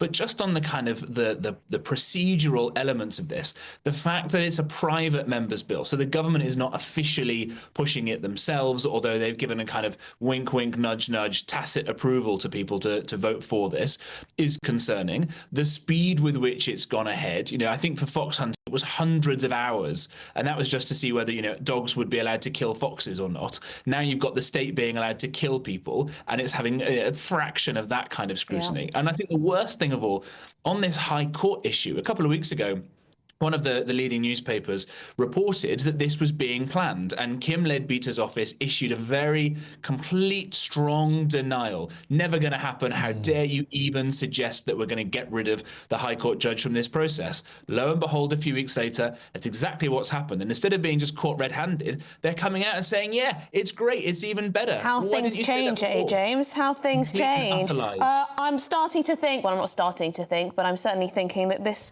perhaps wasn't awfully well thought through.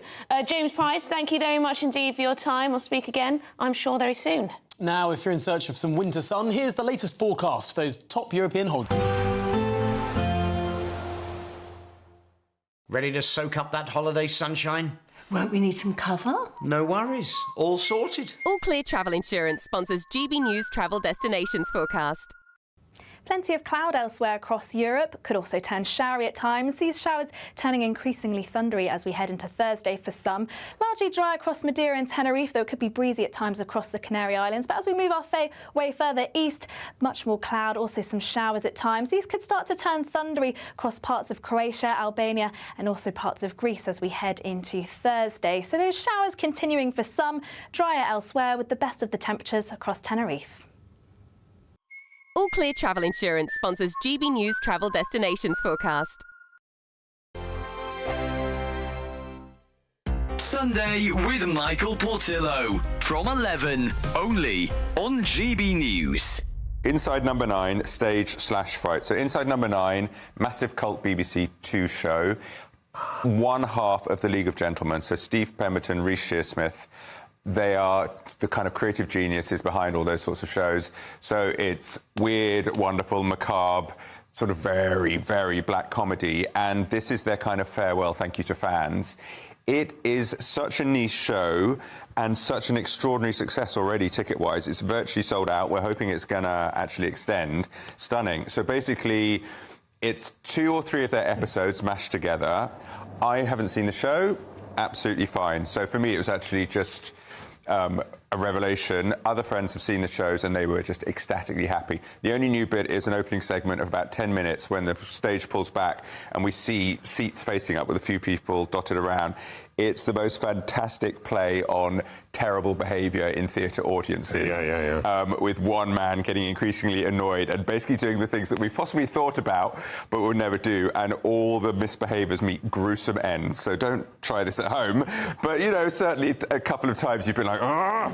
The rest of the show, the first half is based on Bernie Clifton's dressing room. It's 2 old-time comedians reunited, very melancholy. Second half is a very gothic-y kind of Grand Guignol, sort of schlocky horror, eyeballs coming out of the face, paintings moving, and then there's a show within rehearsals. There's a ghost, brilliant riffs on everything that's been going on in the West End, handheld camera scenes, which they're mocking, and pop stars cranked into major theatre productions.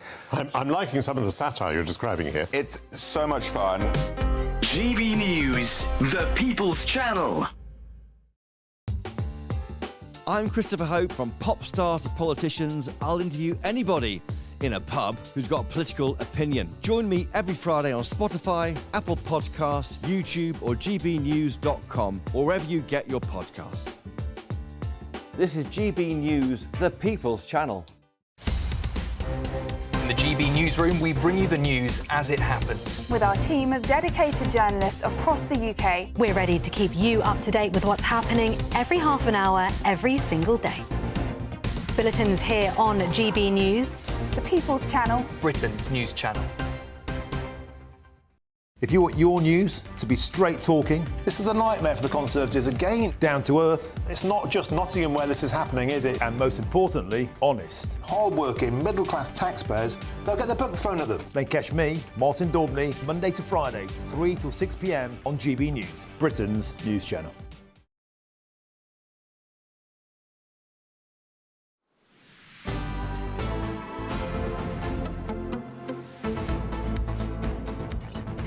.51 is the time, and the people of Bristol are concerned about the City Council changing their bin collection service. Yes, new changes will see a reduction in black bin collections from bi-weekly to just once a month. Just once a month. This plan apparently will reduce carbon emissions and could save the council £2.3 million.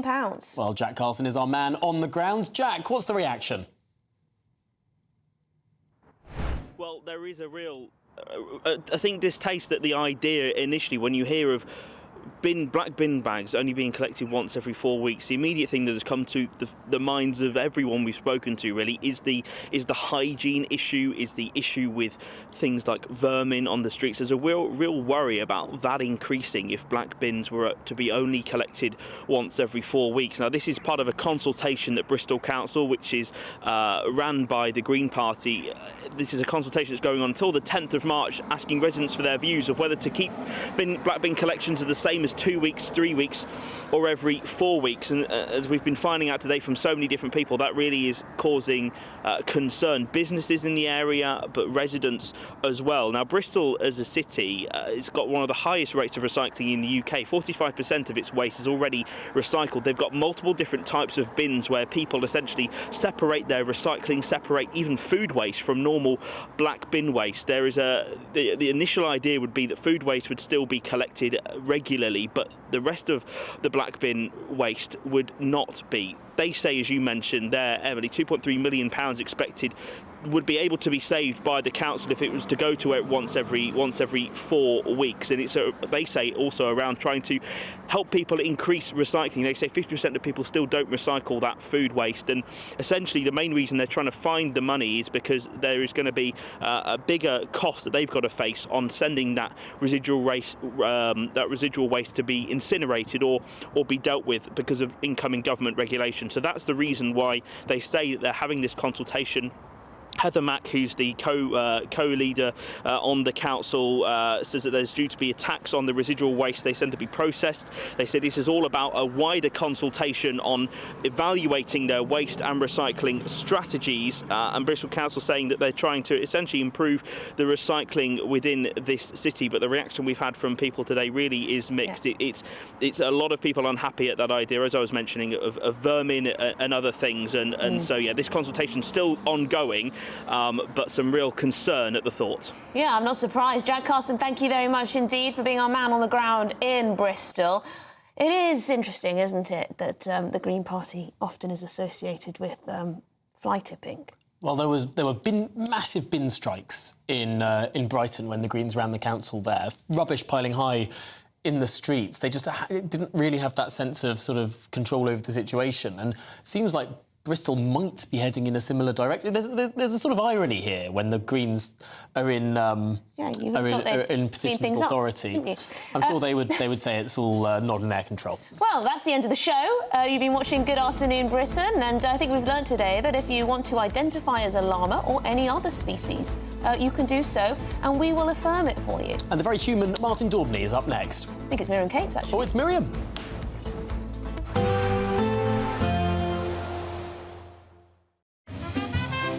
Heavy showers first thing will be followed by a warm, cosy day. Boxed Boilers, sponsors of weather on GB News.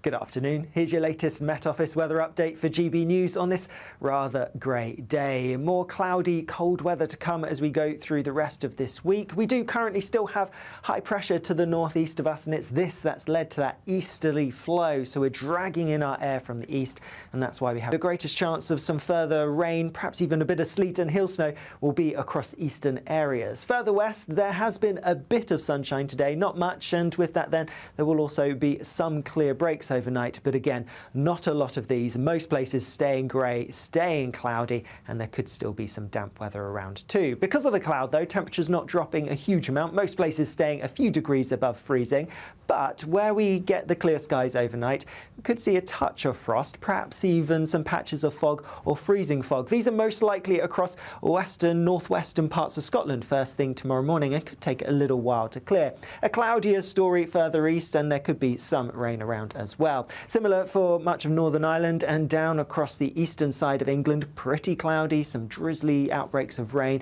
perhaps even a bit of sleet pushing its way through, but a brighter start perhaps for some parts of Wales and maybe southwest England, but here again we could have some fog or freezing fog patches to watch out for. As we go through the day tomorrow, most places staying grey and cloudy, still a few outbreaks of light rain towards the east, only one or two making their way further west. Western parts again the best chance of seeing some brightness, perhaps a little bit more of that than today. Temperatures may be up a degree or so, but still feeling pretty chilly. Unsurprising, it is February and there's so much cloud around. Sticking with the largely cloudy skies as we go through the evening and through much of the night, but perhaps some greater clearer skies developing for a time and a bit of rain pushing into the far southwest as well.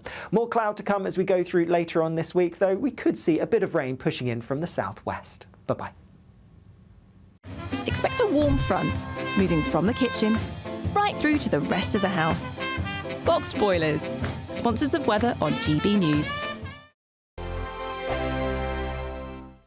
We're doubling your chances to win in our latest Great British giveaway with 2 fabulous prize bundles up for grabs. There's 2 lots of a totally tax-free